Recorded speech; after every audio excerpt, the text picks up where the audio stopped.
Hey, what's up, everybody? You know what time it is. It's time for your favorite radio show. It's the Kevin and Nikee Show on iHeartRadio. Let's go. Yeah, yeah, yeah, yeah, yeah, yeah. It's time for the Kevin and Nikee Show. They gon' have it lit up. Yeah, you know, it's time for the Kevin and Nikee Show. They got the airways popping every city across the globe. It's time for the Kevin and Nikee Show. They gon' have it lit up.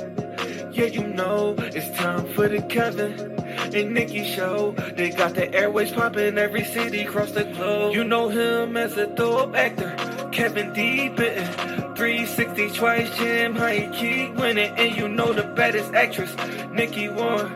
She so bad you walking past, she had you speaking for her. If you ain't tuning in, this your reality check. You might miss out on your favorite star celebrity guest. When they celebrate, what you do, you get the bell, yeah. During Kevin's corner, get inspired and encouraged, yeah. Bend them corners while you listen, but don't swerve. Find out what's getting on Nikee nerves. What's bothering Nikee? What's bothering Nick? What's bothering Nikee? What's bothering Nick? Keep on playing. Me and Kevin goons and we gon' get you hit. Yo, check us out on social media. In your mobile phone, we everywhere. You ever stations played out like a ringtone. Follow me like Bino R-E-M-E-Y. Bino Remy. Pop like Simi. And my flow hotter. Thick as semi. Been doing this since I scraped up pennies. But back to the subject, Kevin Nikee.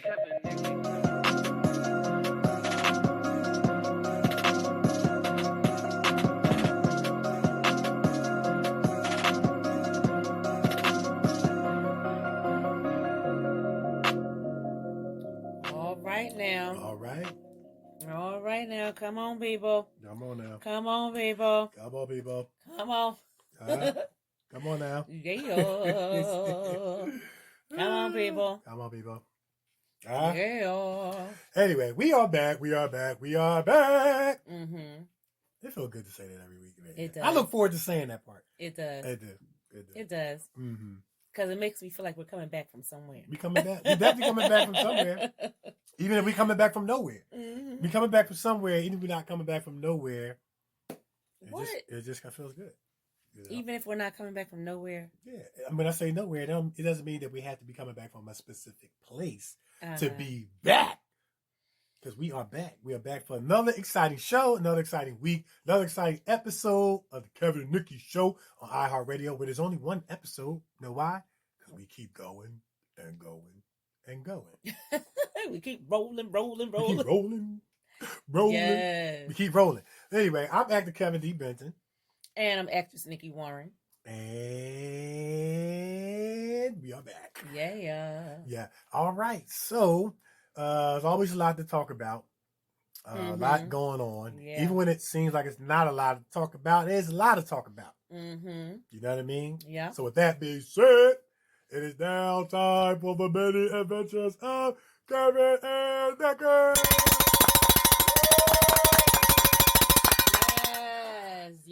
Yes. I hope you guys enjoy your beautiful weekend. Mm-hmm. It was nice and it was hot on Saturday. The weather's been great lately. Oh my! It was so hot on Saturday.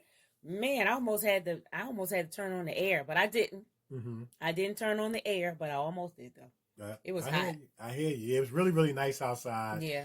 And good thing the national parks are open, where it gave people a place to go. But you would have made out good just sitting on your deck or just outside your house. It was just a great weekend, beautiful weather. Yeah. And I gotta tell you, Nick. What? I'm back on the bike. You on the bike? Yeah, I'm back on the bike. Okay. My bike been down for a couple months. Okay. But I said, you know what?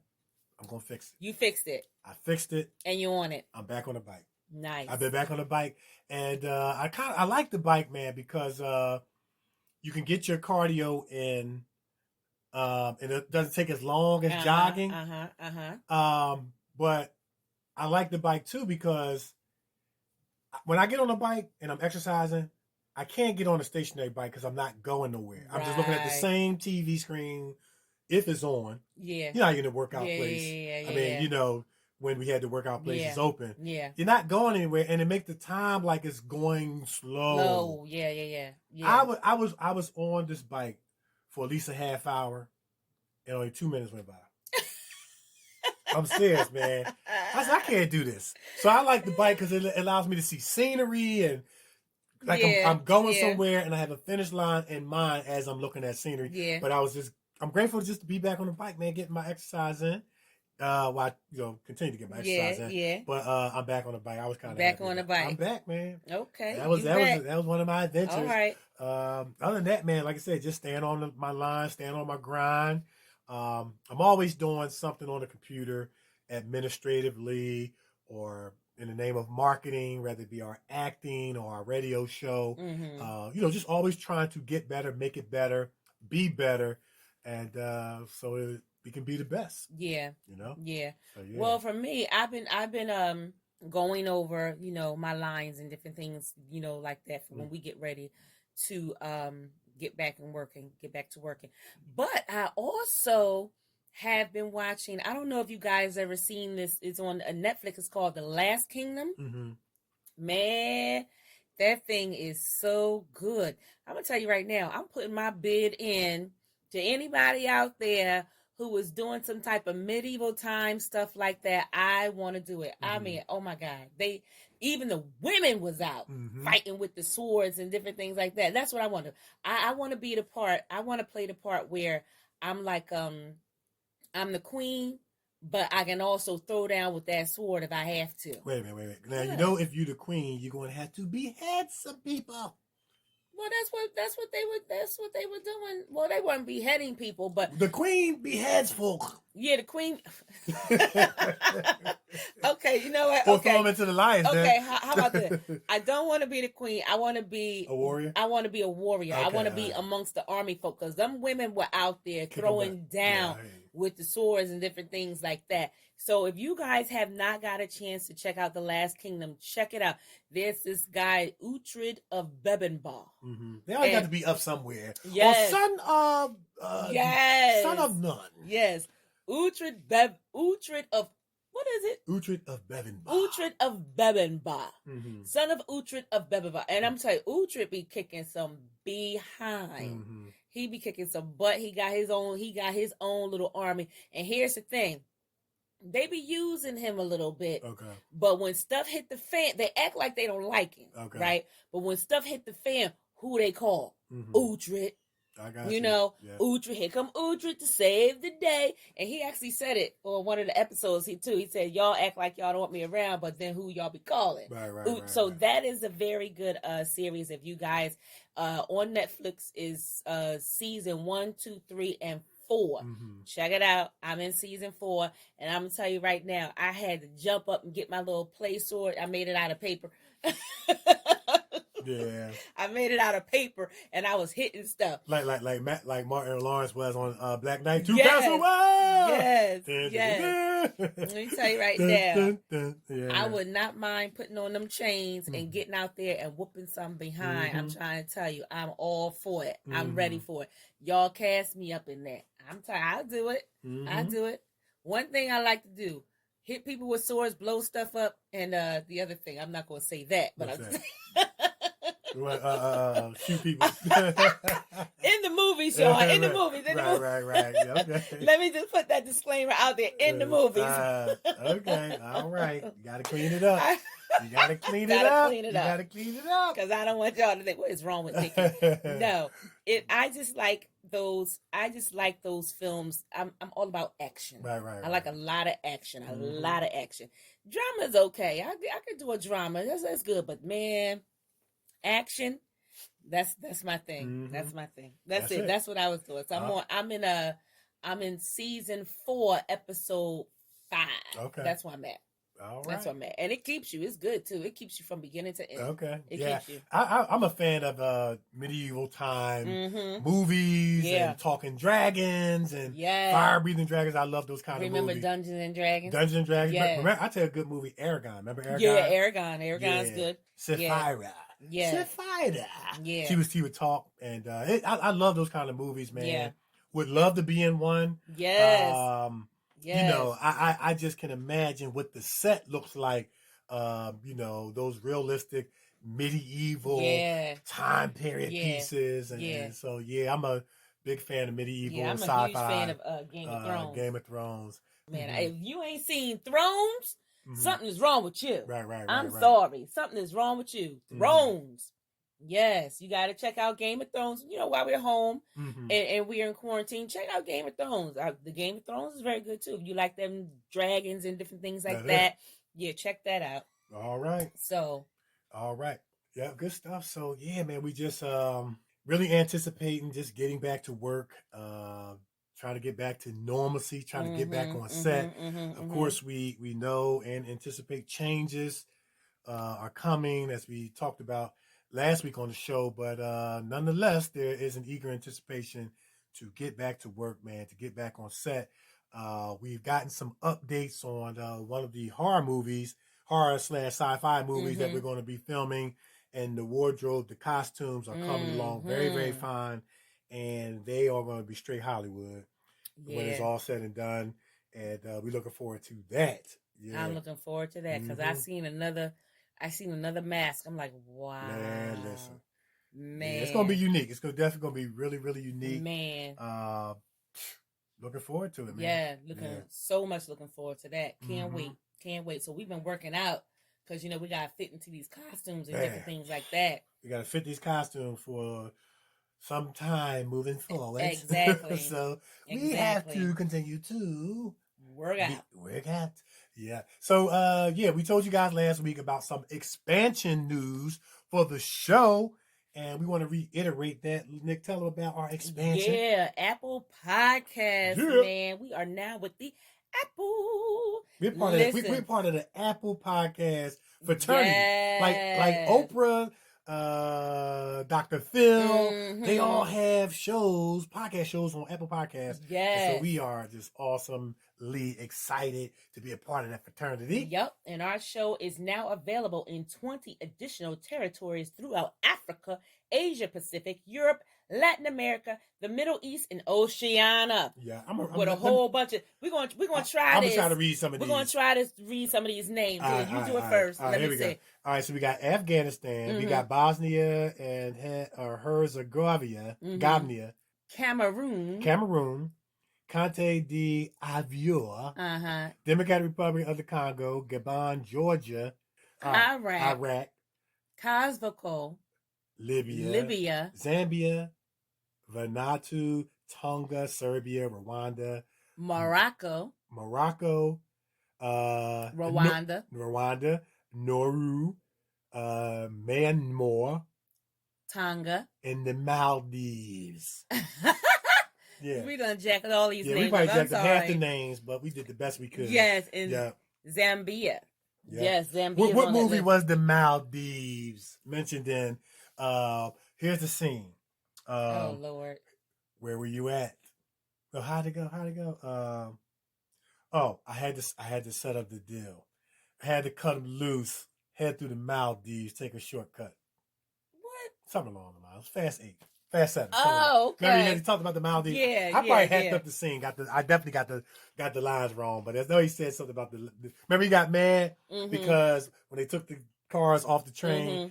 He was trying to get the chip out of there. So I remember he mentioned the Maldives. So I was like, that was interesting. Okay. Yeah. So nonetheless, it is expansion. We're excited about that, and so that our voice and our guests will continue to be heard. Yes. Worldwide. Worldwide. But we already worldwide, but more worldwide. Yeah, because every time we say we're everywhere, we keep finding more places to go. Go figure. Go figure. Yes, we keep finding more places to go.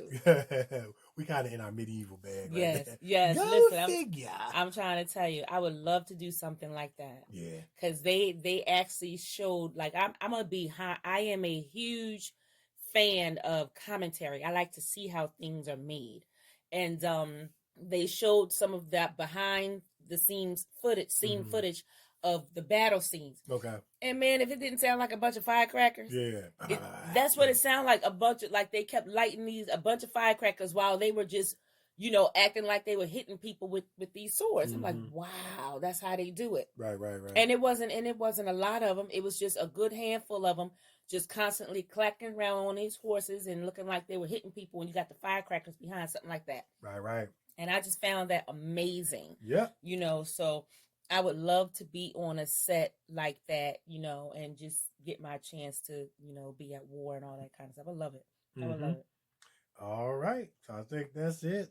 That's it. That's all we got for our adventures. For our adventures. I'm sure it's something I'm Okay. missing. I kind of feel like I'm missing something. But We'll if pick not, it up. we'll pick it up next week. We'll pick it up next week. All right. All So you right. want to tell them where they can find us? Go ahead. All right. So, hey, gang, we just want to continue to let you know where you can find us. Check out some of our work. You can start out on YouTube. Go to actor Kevin D. Benton, actress Nikee Warman. We got short films, feature films. We got monologues. We got stuff up there that you really, really enjoy watching, that you can actually binge watch, especially during the time you're stuck in the house. And check out the multi-award winning The News. Yep, starring your girl right here, actress Nikee Warren. And check out Honor, multi-award winning short film, and starring myself and Logan Jenkins. Also, The News is also starring Jessica J. Manuel, and myself is in that one as well. And I think you really, really will enjoy it. Also, go to our IMDb pages. Just Google Kevin D. Benton, Google Nikee Warren. Check out some of our work. Check out our body of work. We try to do the best we can to stay on the grind. And we enjoying the journey as we grind. While you're on Amazon Prime, I didn't mean for that to rhyme, but it did. Check out Single and Anxious. They got season 1, 2, and 3. A lot of lies, lust, and love going on. I'm in season 3. Episodes 2, 5, and 10. I play Ronald. Just trying to be a good dad, and got my own problems going on, but I'm shielding my daughter, and we get into some very, I want to say emotional conversations that I would say move the crowd. But it's a good TV series that you might want to check out. And while you're also on Amazon Prime, check out Revelation Blues, a good cop story. You know, when you're torn between the world and faith, what decision do you make as you try to uphold the law? Revelation Blue, check it out. Find out what decisions are being made as these cops hold down the streets of Philadelphia. Yes. Also, while you're on Amazon Prime, check out Mercy. It's a story about the killing of unarmed African Americans, but it's a conversational piece. It's not a cop bashing movie. It's not an angry, bitter movie.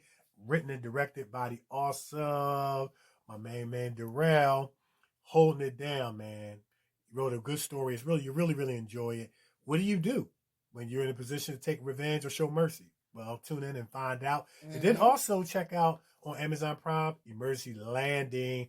What happens when relationships sometimes are good, bad, and can go ugly.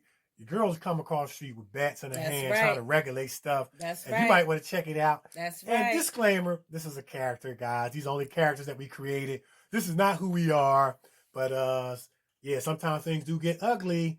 And you might want to check it out, man. And it's real. I like the fact that it's realistic in terms of what can happen in real life. And what sometimes does happen in real life. And how sometimes the ending isn't always happy ever after for some people. And I think people can really, relate to that. Or maybe somebody who can relate to that. Or perhaps you've seen it depicted in a movie. So check out Emergency Landing. You're going to really enjoy that. So while you're also on Amazon Prime, check out the Right Path movie. You're going to really enjoy that. Man, this movie is going to take you on a roller coaster. You're going to laugh. You're going to feel like crying. Man, you're going to be in suspense. You're going to be, have that thriller type type feel. But you're really going to enjoy it, man. And you're going to really enjoy the gun scene. Yes. It's a gun battle. If you enjoyed the one in 21 Bridges, you're going to enjoy this one. Except there wasn't a lot of missing going on in this movie. You know what? You better stop. You better stop. And your girl here was yielding M16. She ain't Susie Homemaker. That's in this right. One. And I play Spider. I'm just the comedic guy of the film. I'm just getting knocked out the whole movie. But I think I'm tough. I was glad they let me in the gang. You know what I mean? So check that out. Then go over to Stars. Check out Jason's Letter. There's a story about the killing of unarmed African Americans and a solution that an 8th grader came up with by way of a research paper based on statistics of how he can regulate this thing and fix it. You might want to check that out, man. It is a tearjerker. Once again, it's not a cop bashing movie or anything like that. It's not to invoke any anger or bitterness. It's just to keep the conversation going about some real situations that are going on in our society, in our community. And then go to Amazon Prime. Check out All Head is on Amazon Prime. Is also on YouTube, but you can check it out on Amazon Prime as well. It is a good TV series that's going to make you binge watch once you start. Mm-hmm. And it's a real, real good movie. Then what we got on YouTube, they got Maurice Paramore. On The YouTube, Recession. The Recession. Yeah, go check out The Recession, man. It's a really, really good TV series, and they're gearing up for season 2, and starring Jessica J. Manuel, right? Mm-hmm. Writer. She's a writer director. She didn't write it, but she is a writer, director, actress, and much more in her own right. But it's written and directed by Maurice Paramore, the multi award winning writer director. Yes. And man, he does a good job. And I think I covered anything. Anything else I left out? You did it.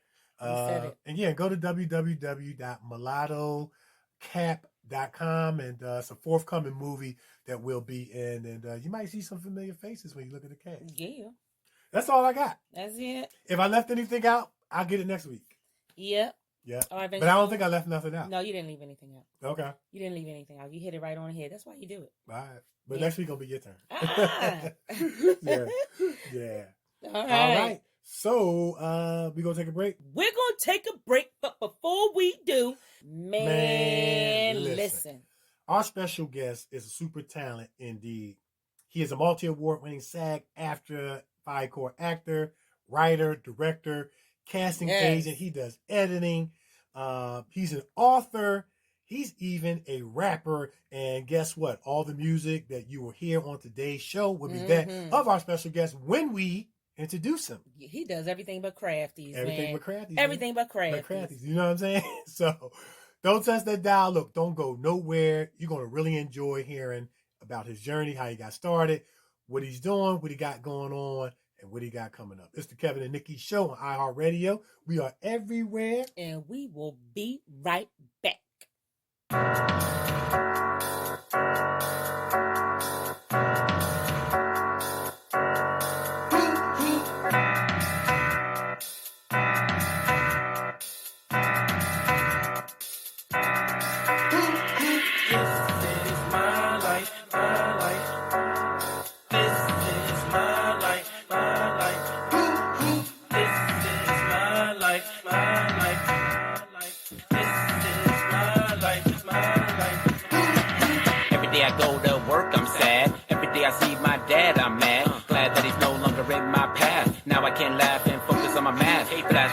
But I got no gas. Cash is low, so I'm eating hash. Dash on the scene when I get in the cab. Jet to the pad with no motor pad. Cop shows up with a stick and a badge. Beat my ass so bad, it was bad. Now I'm in the precinct, free me like Lincoln. Got picked up in a Lincoln Continental, but it was a rental rented by a psycho psych. It was my man Michael. Know what that spells?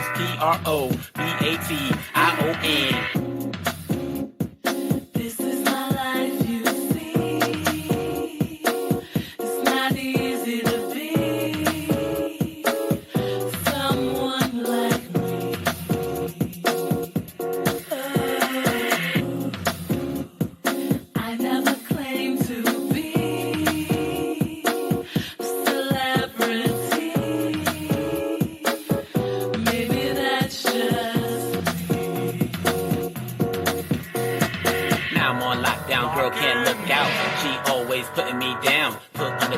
Watch BET, my CD is on repeat, but I got no buzz and I got 5 buds who think my stuff is good enough. They drinking, but it looks so dumb. They deadbeat dad and they wanna have fun. Mom on the plug and I got no rug. Can't trust no one, not my son. Tried to tell you he's not mine. Why am I on morbid live? And my credit shot so bad that I feel like Shaq at the free throw line, but I can't stop now and I gotta keep going. The soles of my kicks are showing my toes.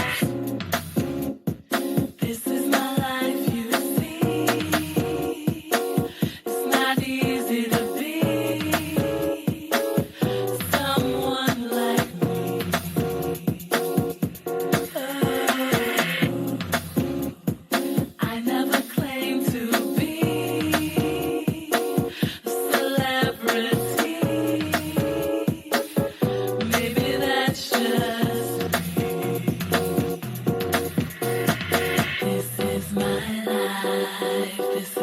how it is. I learned to respect it. And sometimes at night I cry. Play b-ball cause I thought it was cool. Prove to the dudes that I was a dude. Knew if they had a clue, it's news. Choose to be smooth, I made my rules. Tried to live on the straight and narrow. Cops wanna see us lynch like marrow. Life's so hard trying to be a jock. Lock and key, I'm a beautiful queen. Look so sweet in my Levi jeans. I could be anything, look at me. 15 years old, mom is a dope fiend. Dream team was my dream as a teen. Now I seem to fit in the seams. Miss Dean was my arch enemy. But I'm back, never fell in the crack. And this fat track is off the meat rack. This is my life, you see. It's not easy to be someone like me.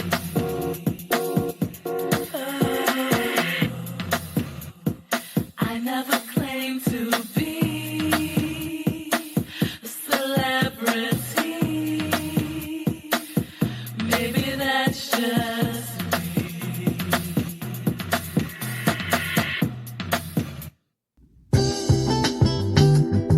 Satisfy your sweet tooth with some tasty treats from the Brownie Shop.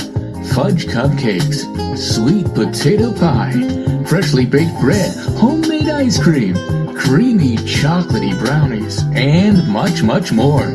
Check out their full menu on Facebook Brownie Shop or Brownie Shop 2019 Instagram. Get your next dessert from the Brownie Shop. Your sweet tooth will love you for it. Urban Elite Beauty LLC is an online urban beauty supply store that serves both men and women in urban communities. Our goal is to provide quality beauty solutions for our culture and community.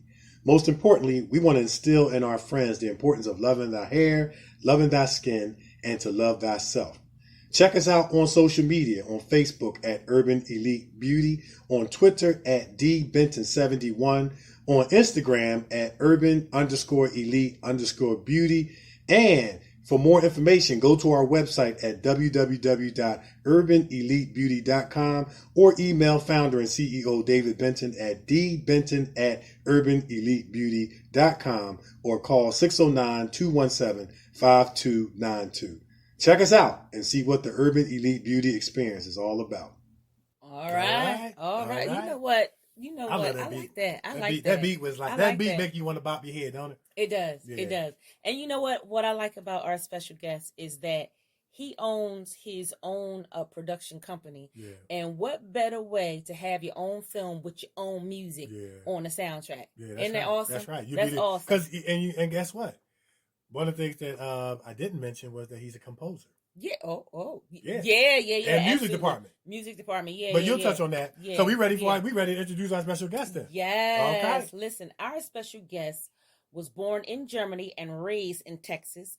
Our special guest is a multi-award-winning SAG-AFTRA and FICOR actor who began doing background work until he saw Lorenz Tate up close and personal.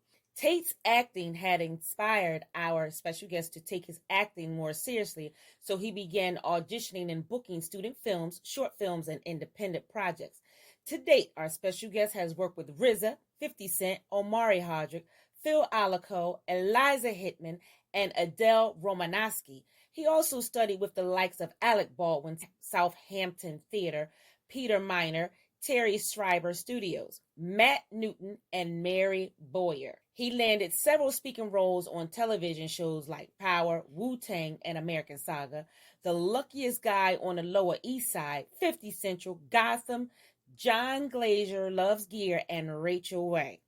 As a commercial actor, our special guest has also landed speaking roles in commercials for Chase, Rogaine AAO, Philips, Amazon, MTV Bank, Citizens Watch, Peeps Delights, BuzzFeed, Boost Mobile, Crown Royal, Brooks, and so many more. Our special guest also won Best Actor for his role in Driving Force at the Atlantic City Seinfest Film Festival, and he also won the Actors Showdown Monologue Competition at the Las Vegas Black Film Festival.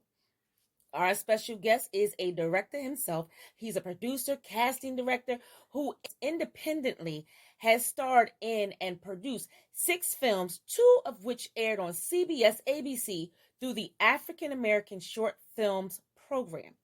4 of his films were also picked up for distribution by AngerMan Distribution under our special guest, newly launched film company called Lubey Jube Productions. Our special guest is also a writer, author who also wrote and published a book called Act Like You Love Yourself. I like that. Act Like You Love Yourself. And is the proud recipient of the Sandra Shore Award for his writing endeavors. Our special guest is also a podcast radio show host with the Art Shrian called Chocolate and Cheese that you can catch on Spotify. He is also a composer, editor, music department.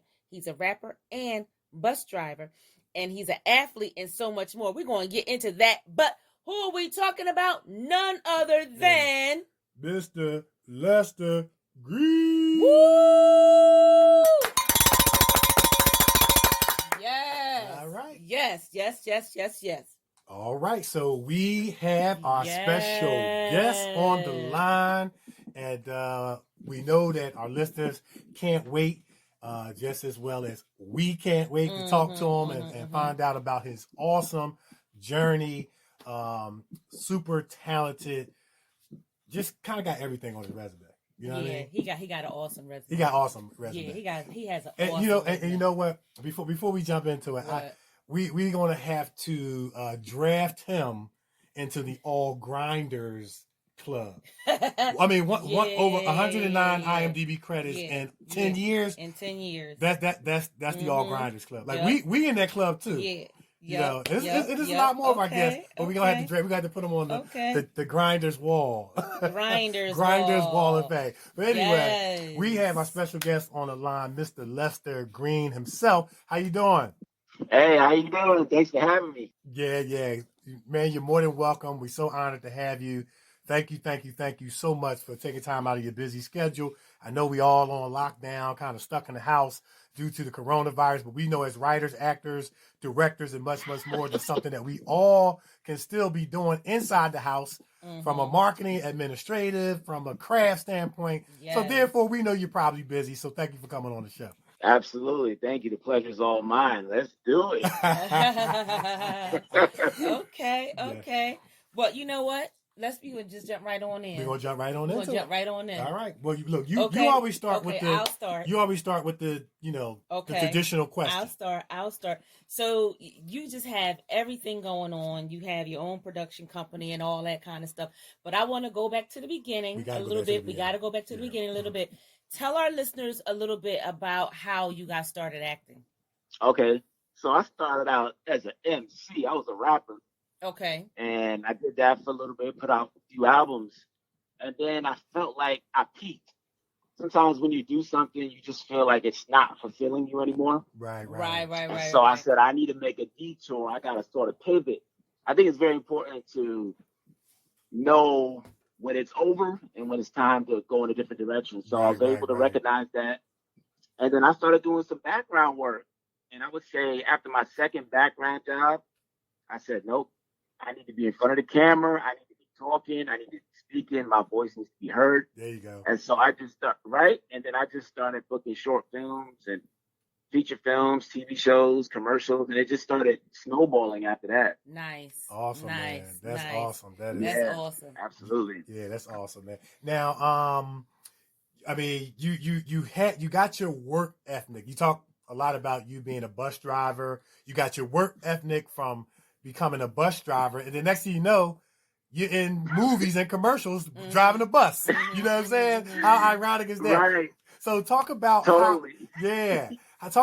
know what? It makes me think about there's nothing wasted in our lives. Yeah. We can use it everywhere. Yes. You know what I'm saying? But I want you to talk a little bit about your experience driving a bus. What disciplines, what work ethic did you get from driving a bus that you translated into acting, your writing, your producing? Because evidently you work hard. Because 109 IMDb credits in 10 years. You doing something. You on the Grinders Wall of Fame, That's man. right. Wait, hold on. You guys are doing it big too. I see you got over 100 credits. You got over some credits. You guys are killing it. And when I saw that, because I look at that stuff, I said, wow, I don't feel like I'm alone anymore. You know what I mean? That's right, man. Yes. Yeah, and I respect what you guys are doing. I love seeing people who work hard and then they reap those benefits. So kudos to you guys. Right. Awesome. Thank you, much. man. Thank you. Thank you so much. Yeah. So in terms of being a bus driver, I would say that really helped me in developing my work ethic because you got to be disciplined. Yeah. Right? Yeah. One, you got to be disciplined. You got to have a lot of patience. Yeah. When you're driving out there in New York City, mind you, you have to be aware of every little detail. You got to stay sharp and alert. Mm-hmm. And so with acting or producing or doing anything in that realm, you got to be focused. Yeah. And I've learned to just sort of focus my energy on a specific item, whether it be acting, producing, writing, you name it.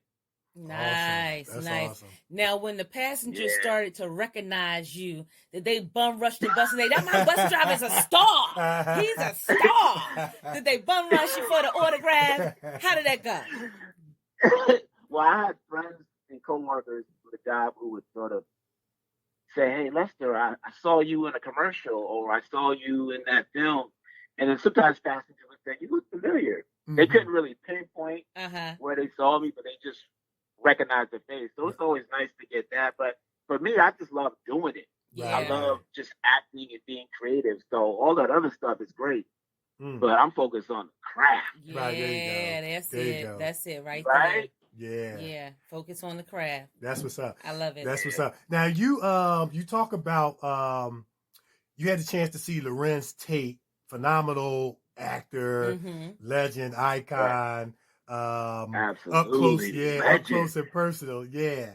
And you said that Lorenz Tate acting inspired you. I think he inspired us all. And his work made you take acting more serious.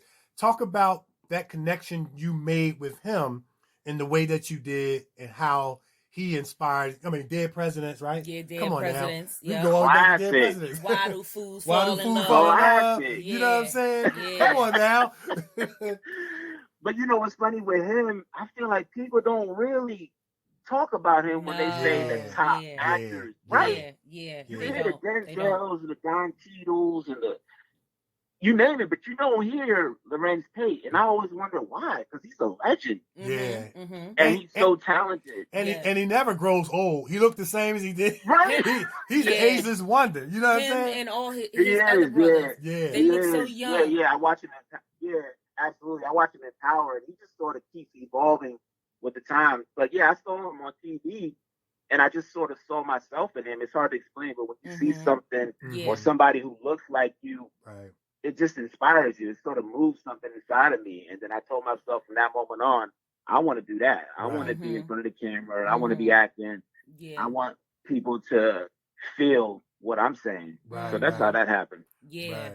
Right. Yeah, and then once we get to Hollywood, we ain't gonna age either. That's right. Because we That's all right. gonna be dipping in that Hollywood fountain of youth. Yeah, no, that's right. That's Absolutely. right. Absolutely. Without the surgery, though. Okay, You know what I'm yeah, saying? without the surgery. Oh, yeah. Yeah. Without Now, the surgery. so, Lorenz Tate was one of your inspirations. How important, to you, just in a cultural pride way, was it, important for you to see, your culture represented on TV that inspired you? You know what I'm saying? Because I know as a youngster, growing up, I saw most of my culture represented in the NBA and in the NFL. Right. And I said, that makes me feel like I can be that, I can do that. So I want you to kind of talk about that cultural representation, how you saw Lorenz Tate, or perhaps you saw other African-American actors.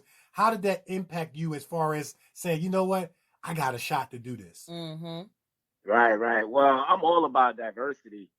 And like you, I was all about basketball, sports, and I was always trying to find a connection. Even when I was younger, I didn't really know how to describe it or how to express it. But if I saw something that resonated with me, I knew for a fact, okay, maybe I can try something like that. So even people like Nate Parker, he's in this movie called Finding Forrester. It's an old movie, but it's a classic.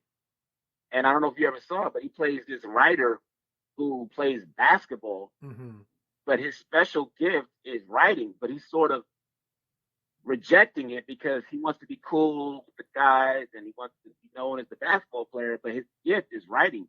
And so for me, I love writing. I love basketball too, but writing is my number one calling. Okay. So when I saw that on the screen, I said, oh, yeah, this is definitely something I want to do. And so I just kept going. Awesome. Okay. So you play a little ball, huh? I knew this. I knew this was coming. You play a little ball. Definitely. Yeah. Definitely. What was your position? Yeah. Oh, I was a shooting guard / small forward because I could jump. Okay. I'm not that tall. I'm 6 feet, but I could jump really high, so I was able to play forward spot. What about you guys both? You can't beat me though. Oh, what? Well, you guys from Philly? Listen, you can't beat me though. I can shoot. Okay, I can play. You laugh. Oh yeah. Oh, we gonna have to set that up. Okay. You can't beat Kevin either. You know she's talking all this while you all way in ATL. That's why she's saying all this. Right. It's easy to talk all this stuff. No. When I sees you, it's guys on. From Philly, right?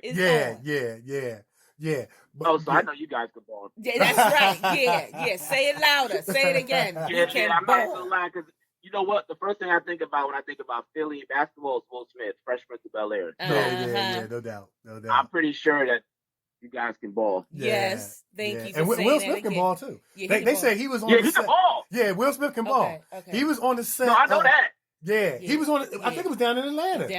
When they was filming Bad Boys 3, he was playing some of the cast, some of the kids one-on-one, and taking them to school. Yeah, but we ain't talking about him. Oh, I didn't see that. Yeah, it was a video. Yeah, but we ain't talking about him. We're talking about me. Yeah. That was a beautiful moment though, seeing Snipes and Martin Lawrence and all those guys together. Yeah. That was beautiful. Yeah. Right? Yeah, that was beautiful. Yeah. Yeah, it was Wesley Snipes, Eddie Murphy, Will Smith. And then Tracy Morgan came out. Tracy Morgan. Yeah, that was great. That was beautiful. Yeah. Now, real quick, I want you to also, talk about that diversity. We're all about diversity. I think diversity is a beautiful thing, not just in the industry, but just in the world. But talk about the importance of diversity in the industry. Yeah. Right. No, absolutely. Well, I'm working with my friend, Art Shrian, who's Indian. Okay. Right. And we're creating our own content. He has his own production company. I have my own production company. And we're sort of merging our companies together so that we can create content for diverse people. Right. Right. And I think we need more of that. It's starting to change. I'm starting to see things develop, but we're trying to push that envelope. We're trying to push that narrative. So that's what it's all about. I'm all about, like, what we're doing right now. All great. I love getting together absolutely with you guys and creating good content. Nice. And speaking of your production company is called Lubey Jube Productions. Tell us how you got that name, because I was pricky. I was making fun of that name now. I was like, Lubey Jube. Tell us how you got we got to ask him about this. Well, you know what's funny about that? A lot of people ask me that. They ask me that very same question. And I got to admit, it came from a place of weakness because I didn't have the best relationship with my father. Okay. And the nickname that he gave me was Lubey Jube. And he sort of doubted that I would ever amount to anything in terms of acting or being a producer. So I told myself, let me use that as motivation to show him that, no, I'm going to be somebody. I'm going to change the game. And that's what I'm doing. Every time I see that name, I just know, okay, I'm on the right page. I'm on the... Yes, he got to get it. He get the bell for that. That's, yes. You know what? That was very, very powerful. Yeah. And, turn it around. Yeah, because, I mean, you were able to take a negative and turn it into a positive. And it goes to show us that the negative things that are happening, and we're not minimizing trauma or, unforeseen circumstances that was out of people's control that they went through when they were, being injured or harmed by someone in any kind of way. But you were able to look at that circumstance and say, hey, I'm not going to allow that to be my sentence. Yeah. And I'm going to take that and I'm going to turn it around, turn it into something positive, and you inspiring the world. I love it. So a beast was created out of this thing. You get the bell again. love it. And the clapper. And the clapper. I love it. I love it. I love it, man. Because you took you out of your production company, you had 4 films, 2 of which aired on CBS, ABC.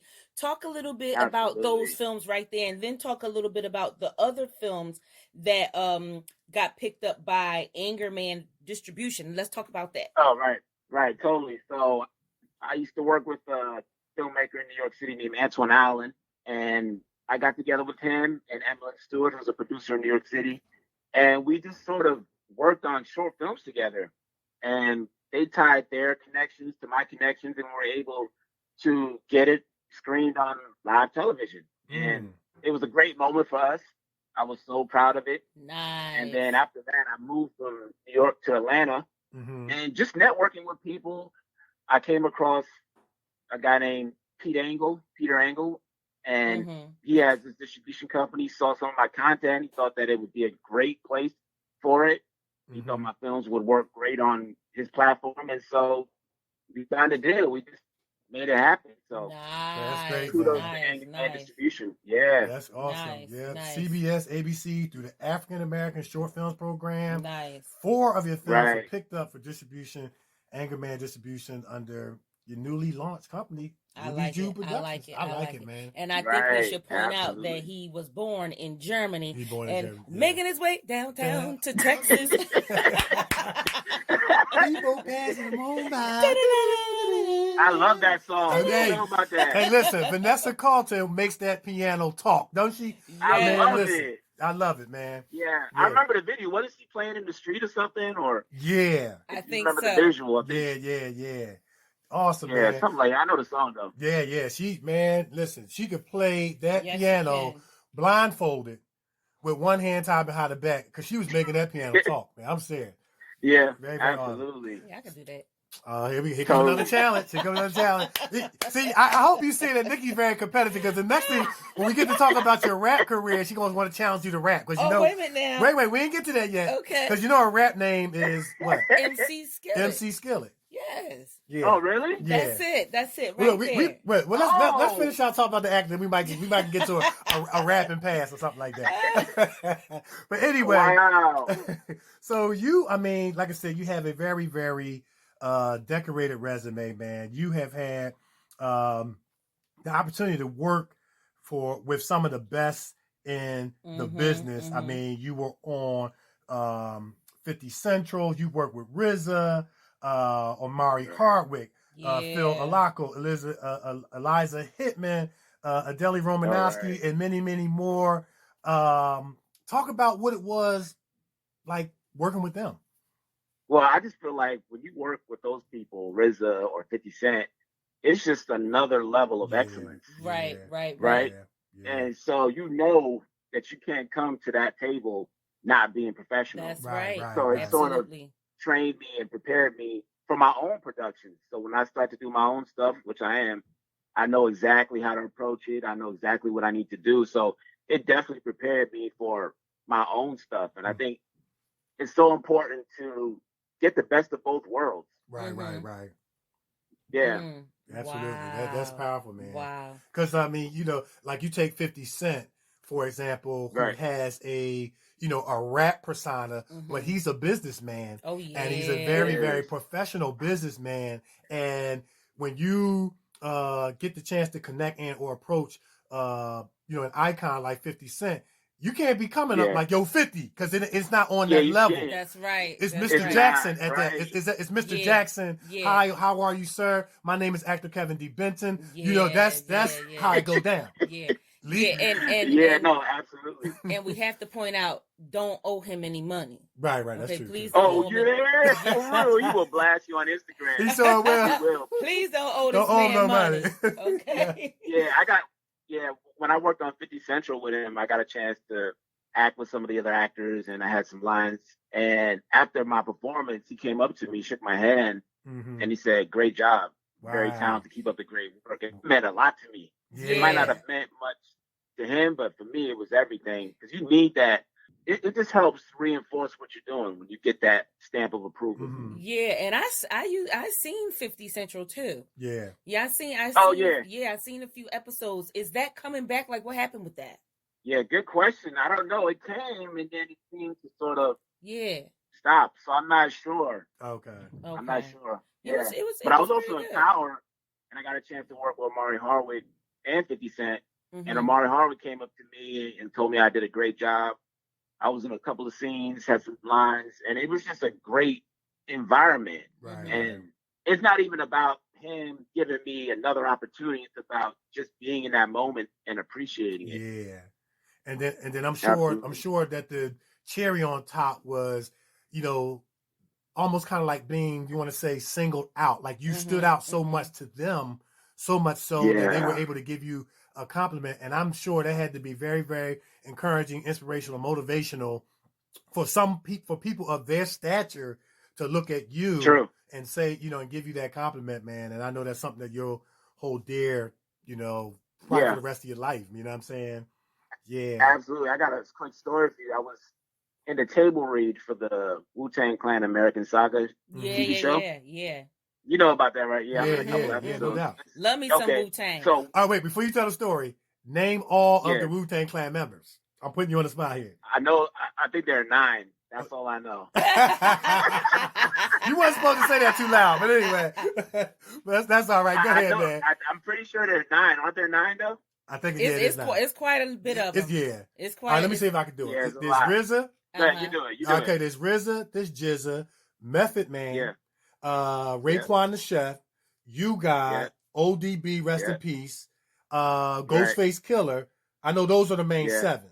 Okay. Oh, it was another one. He's an actor. What about Capadonna? Yeah, Capadonna. Is Capadonna no? Yeah, Capadonna. One of them is an actor. Method Man is an actor. I know RZA is an actor. ODB. Right, I know them. ODB, right? But it was another one. It's another one in Wu-Tang because he used to be on the Moesha show. The Genius. That's what it was. That's what it is. That's so Genius. Yeah. Genius. The Genius. That was my. Look at you. Hey, look, man, listen. Okay. That was my song. Okay. Look, this is not a test. Give a round of applause for that. That's yeah, I used to love the Genius, man. That song he said, is it go dun dun dun dun dun dun dun dun dun. I used to love that. Right. So we got RZA, we got GZA, we got You Got, Ghostface Killer, Method Man, Capadonna, The Genius, and ODB, rest in peace, and Raekwon the Chef. There you go. You know what? He gotta get it.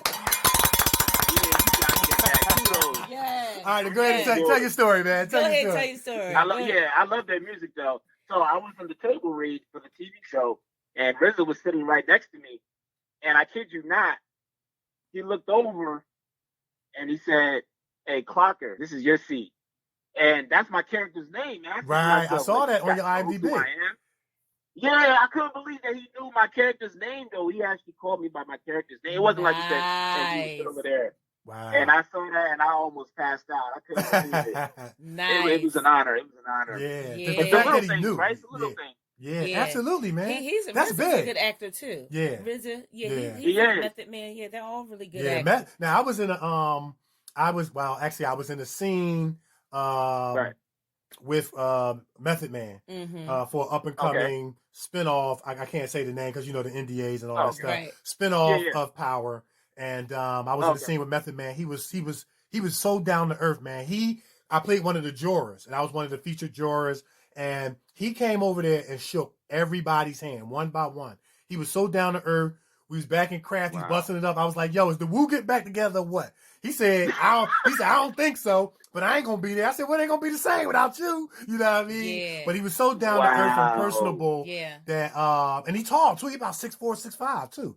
Yeah, he is. He's tall. I do that. Yeah, he's pretty tall, but he was so down to earth, man. He did a fantastic job, and I think that on his up and coming spinoff of Power, people are really going to enjoy his character because he's making. I love to see when like rappers or basketball players or wrestlers make that transition to acting. I love it too. And you come off as like you're not a basketball player trying to act or a rapper trying to act. Or a wrestler trying to act, you're actually acting and doing a great job. So, Absolutely. I love Look at it. you. That's right. I Well, love let it. me Can't ask you talk guys about a it. question. That's it. But and the reason why I say that because I hate when people say, rapper turned actor. You never hear nobody say Walmart actor turned gas station worker. Right. You never hear that. Yeah, I hate Oh that. man, Walmart Yeah. worker turned Target worker. I mean, come on, give it a chance. Get on my nerves, yo. Right. I want to ask you guys though, Uh-huh. what was it like working on the set of Creed? I saw that you guys worked on Creed and Man. 21 Bridges. How does that work? What's it like?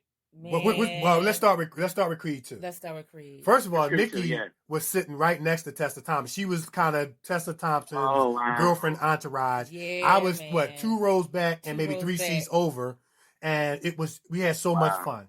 Yeah. Tessa was so cool. Oh, she was she taking was. selfies, Taking with, selfies with and us in the carrying crowd, on. and we were making fun of Right. the guy that couldn't hit the bell on time. What's his name? Bill. Oh, Bill. really? Oh, my couldn't- goodness. Yeah, because like when the fight started, you got to hit the bell. He kept hitting Right. the bell late. Yeah. And we were just making fun of, but it was Lord, so fantastic. that So man. fantastic. How do they treat you guys in Oh. terms of food and everything? Because sometimes you get on these sets and they treat you like a number, so I wasn't sure. Yeah. Oh, the food was You know what I good. mean? We got Because the so best many food. people. Yeah, we We got the the, best we food, got the yeah. best food. We was in the back hanging out with Wood Harris, Yes. Stitch. We was hanging out with Oh, all nice. of them. Oh, we sure were. Back in Another Crafties. legend. Yeah. Yeah. It was a great experience. And then 21 Bridges. Tell me about 21 Bridges. 21 Bridges. I mean, that right there, that was like no other. It's funny because with 21 Bridges, when I first got cast for that, I got cast Right. to be a police officer. Mhm. And you've seen it, right? I saw it. I love the Okay, movie. so you Chadwick know- Boseman. In the Mhm. beginning scene, you got all those cops and everybody standing outside and saluting and different things like that. Yeah, I remember that. So yeah. I was in that crowd. I Mhm. was there, right? In that crowd. And then I had Yeah. to leave to get over to Atlanta. Mhm. Then when I came back, Okay. I got the call again. Hey, we need you again, but this time we need you to be the crime scene person. And when I tell you where they had me, oh my, I would Yeah. never forget She it. was I would once never forget once it. the police fight was over and Chadwick went to surveyed inside the Mhm. building. Nikee was right. Yeah, I remember that. I remember she the was beginning right. scene, She was right behind J.K. Simmons when the 2 guys were sitting on the floor. I'm right there. She right there. She was right You like can see me. yeah. I'm and, right. So I'm in the room. Wow. Yeah, and she was J.K. laying down the Simmons, bullets legend. and all that stuff, Listen. man. And tell her about Chadwick. He kept Oh putting my his God. gloves in That's the wrong awesome. pocket. To be in the room, right? Yeah. Because of that one scene, we had to do it so many times. So to be in the room, Chadwick was supposed to have his gloves in the outside of his pocket. What he kept Okay. doing was every time he take his gloves off, when we go back to the one, he kept putting the gloves on the inside. Right. And so every time he get to do his scene, he looking for the gloves. He's like, where my gloves? You looking for the Where go? Where they at? And the lady was like, they're on the inside of your jacket. So, but he kept doing it. Yeah, Now, yeah. I don't think he was meaning to do it because he kept getting an attitude because he was putting the gloves in the wrong pocket. Yeah, And, he's so you into know, character. Yeah. And because this is a family show, I can't say what he actually Yeah. said. But Wow. just to watch this dude just mess up all those times with those gloves, I said, man, he's just like the rest of us. But you know what? He's human. Yeah, He's yeah. human. He's human like the rest of us. It was encouraging from the standpoint because I like the scene that I was in. I played. I was one of the featured police officers when he walks onto the crime scene and surveys the dead body. I'm standing. There's a dead police officer covered in a blue tarp right by one of the cop car cruisers, and I'm standing right behind the body. Chadwick and Keith Davis walk on scene. They're surveying, blah, blah, blah, blah, blah. And when we were filming that scene, first of all, he was really down to earth. He was throwing up Wakanda signs, and Chadwick? yeah, just playing Yeah. around and stuff like that. But I told him, I said, man, I want you to know you my idol. He put his hand on my shoulder and said, oh man, don't say that. But they were really, really down to earth. But when it was when it was all business, they were all business. Now the thing about it, I was standing like 6 feet from about maybe 5 to 6 feet from where they were when they were on that street, standing in a circle before he tells them the plan that they're going to shut down the bridges. And I remember that. I remember that scene. And so he had to do it a couple times, and things like that. And so some of the police officers were behind him. They were kind of chatting, and he walked over there and he said, "Excuse me," and I can't say what he said because it's a family show, and I'm trying to get my lines right. But he did come back and apologize, but we understood because he's a consummate professional and things like that. You know what I mean? Very consummate professional. That's amazing. Yeah, and the thing I want to point out is that when you get on the set, and you're working with them, everyone say, "Don't talk to the actor. Don't do this. Don't do that." Right. They come talk to us. They come talk to you. Yeah. You know, they'll come over and they'll get up a conversation with you. Right. Like y'all been talking to each other like forever. And it's like they are normal people. They're down to earth people. Right. And I love it. These production companies make them out to be like greater than God. And they're like, hold up. Because Keith Davis said something to me. I was just standing there, standing at my one, and he said, "Having fun yet?" Right. What are you supposed to not answer? Right. Yeah. He said, "Having fun yet?" And I said, "Hey, look, man, I'm honored to be on set with you." And I ended up getting a picture with him. You know what I mean? Exactly. So, and like Chadwick Boseman sit down. He sat down and he was eating with the cast. Right, he was eating with everybody. So it's like, Are you serious? He really was. But see, that's the thing. It's all about building relationships and making connections. You never know.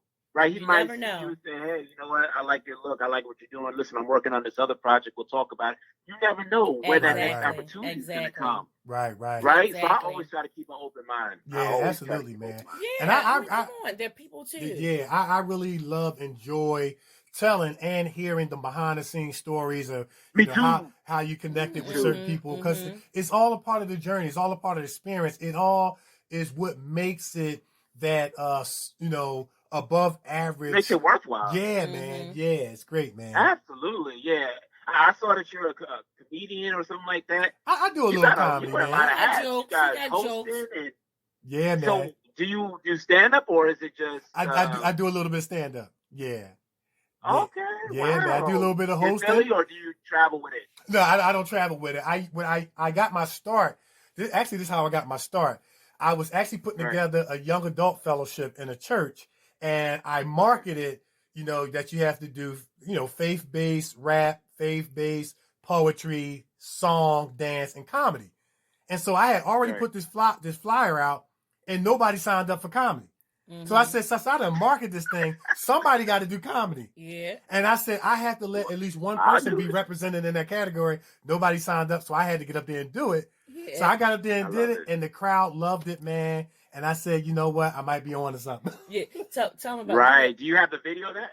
I don't have the video of that. I do have a video on YouTube of me hosting the Spiral Awards, and I kind of opened up and did a little stand-up comedy just to, warm the crowd up. So tell me about that one with the prison. Do that. Oh no! Come on, they got to go to YouTube and watch that. That's too long a joke. That was not on YouTube. It is on YouTube. The one about Joel Osteen. I did that. It's on YouTube. It's on. Go to Actor Kevin event. You can check it out. It's the host of the Spiral Awards. You can see me do a little bit of stand-up comedy. If you invite Christ into your life. Yeah, man. So I got a good response, man. And I said, you know what? It gave me like confidence. And I said, confidence, absolutely. Maybe I could do this thing, man. And so I started, going down to open mic down to Helium in Philly, which is a very, very notable comedy club. And I said, hey, I'm going to test these jokes out. I had a great 7 minutes, man. They loved it. And so I said, I'm going to roll with this thing, and maybe I can incorporate it into characters and things like that, Yeah. I love it. I'm sure it's going to help with your acting too, right? Yeah, absolutely. Why not? And people. How did you two connect?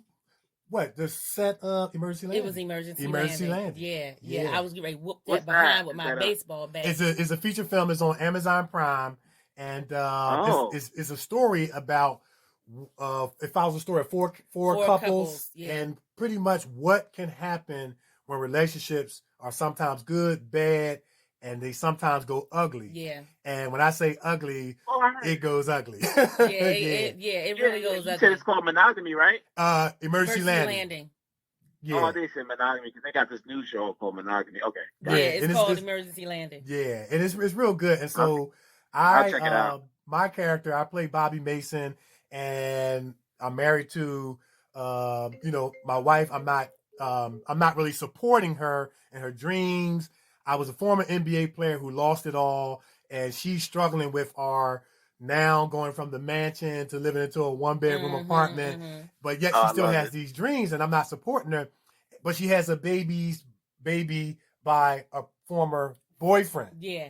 And because things are not working out with me, she's contemplating going back to her baby's daddy, Mhm. and I make one last attempt to convince her to stay. And I don't want to give it away, but it goes I gotta sour. check it out. I'll check it out. And- Yeah, it goes then- real bad. Yeah. And let me just say this. When you watch the movie, that's not me. That's a character I created. Yeah, All yeah. right. Because then there's a part in there where I'm supposed to be beating his behind with the baseball bat. Nikki, her character comes across the street with a bat ready to beat me down. Yeah. But that's not you, Nikki, But right? that's not Nikki either. Okay. Well, Got it. well, Well. it's like, no, it's not. Well. Oh, all right. That's for another show. Okay. No, Nikki not like that. She's not like that in real life. Just on Oh, set. okay. Anyway, yeah, man, that's awesome. I love it. Yeah. I love it. When I saw your name, Nikki, I thought it was pronounced Nike. I was like, Right. A lot of people make that mistake, but it's all right. I forgive you. Right. I'm sorry. Yeah. It's You know what? unique, though. I love it. You know what, Les? Let me ask you this too. Like, speaking of my character, Bobby Mason, he's the type of character that after you watch, I have some of my friends watch that and say, Kevin, do I need to be concerned about you? I said, no, that's just a character I created. That's not me. Have you ever played a character that was maybe psychotic or, physically aggressive or, that of course it wasn't you, but it made people say, whoa, yo, Les, you all right, man? That wasn't you, right? Have you ever played a character like that? And, what kind of response did you get? Yeah, absolutely. I played this guy who works in a gun shop. Okay. A Republican black man selling guns to young underage kids. Wow. And at the end of the movie, one of the young kids kills himself with a gun that I sold him. Oh. And so, when I showed people that film, it's called Control by Greg DaCosta. But when people saw that film, they asked me, they said, Lester, are you a Democrat or are you a Republican or what's your stance on gun control and everything? They saw me as this angry Republican, but it was just a character. Right. But again, sometimes these characters can paint ugly pictures. Oh yeah. But you know what? Yeah. If you can also take it as a compliment turned inside out, because that means you did such a great, convincing, believable job that it made people become so removed from non-reality to reality, so much so that I gotta ask Les this question just to be on the safe side. Yeah. You know what I'm saying? Yeah. Right. Yeah. Let me ask you guys a question, right? I was watching this interview on the Breakfast Club. I'm sure you guys know who they are. Right. And they just had a guy named Maurice Bernard on it. He played Sonny Corinthos on General Hospital. I'm sure you guys know who he is. Mm-hmm. Now, you guys don't watch General Hospital. But anyway, he's been on this show for about 27 years. We And watch he General was talking Hospital. Yeah. Oh, okay. So you know Sonny Corinthos. Yeah, absolutely. Okay. So they asked him, they said, so do you get approached on the street about your character and what do people say? And he said a lot of people think that he's this mobster. This angry, mad guy. But he said he's nothing like that character. But when you play a character for so long and you're so convincing at it, people just buy into it. They think that's who you are. Right. I just thought that was interesting. Yeah, absolutely, man. And I'm gonna tell you, we enjoy watching the soap operas because if you want to get some good acting that's on film, but that seems to be more tailored to theater to a great degree, you can learn a lot about timing, dramatic pauses, and a whole lot of other stuff. So I like to watch it to learn and for the entertainment value. But to your point, a friend of ours, Hawthorne James, who played Big Red Davis from the Five Heartbeats. We had him on the show and we talked about that. Nice. He's nothing like Big Red. That was a character created and that was years and years of training, including in London, that allowed him to create that character. But he'll forever be known as Big Red Davis. And he was kind of projected to be, hey man, is that really you in real life, man? Your character made me upset, blah, blah, blah, blah, blah. But it's just acting, but it speaks to not only the creativity to create a character, but to be believable, right? Right. Yeah. Absolutely. You're working with him on a new film called Traffic Lane by Jermaine Smith. Okay. And he's actually one of the lead actors. I'm one of the lead actors too. So it's funny you mentioned him. I'm going to be working with him. That's amazing. Yeah, he's man, phenomenal. listen, when you talk to him, tell him that Kevin and Nikki from the Kevin and Nikki show said hello. Yeah. And much love and respect to the legend, man. That was somebody, he was very inspirational to us. Yes. Watching him on TV, then getting the chance to work with him. We filmed a movie called Keys up in New York City. Please tell him we said hello. Yeah. Hello. Okay. Yeah. Wow. Yeah, I had no idea. Yeah. Yeah. Now We got to get to the rap now. we got what? Oh, what was you going to say? Go say what you going to say. No, let's do the No, rap. no, go say. Make Okay. it All right. So you have your own production company, and I know that, you know, by you having your own production company, I know you have a lot to do with the casting and different things like that. For your projects, what type of actor do you look for? And not only that, but let's say you have an actor who somewhat has it together, but you really want to like work with that person. Like what type of coaching do you do for your actors? Well, first, let me just say I'm a big energy guy. Mm-hmm.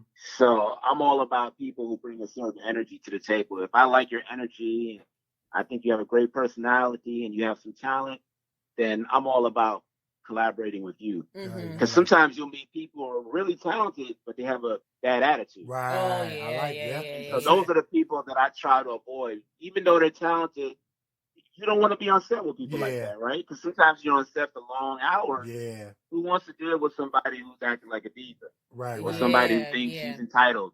So I look at the personality. I look at that initial connection. Sometimes you just click with certain people and you can feel it. Right.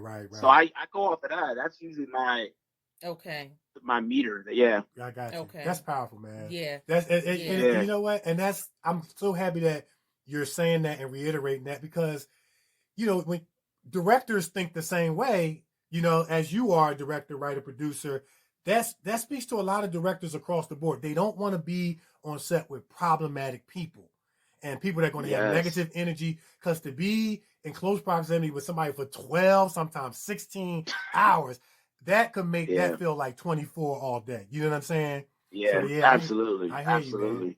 But you know what? From I want to talk a little bit about distribution, man. I like the fact that you're not waiting around. You get cast. You've been in some awesome projects. You've been in Gotham, 50 Central, so forth and so on, wu-tang American Saga. But you're not waiting around to get cast. You're creating your own content and things like that. And you're going out and getting it.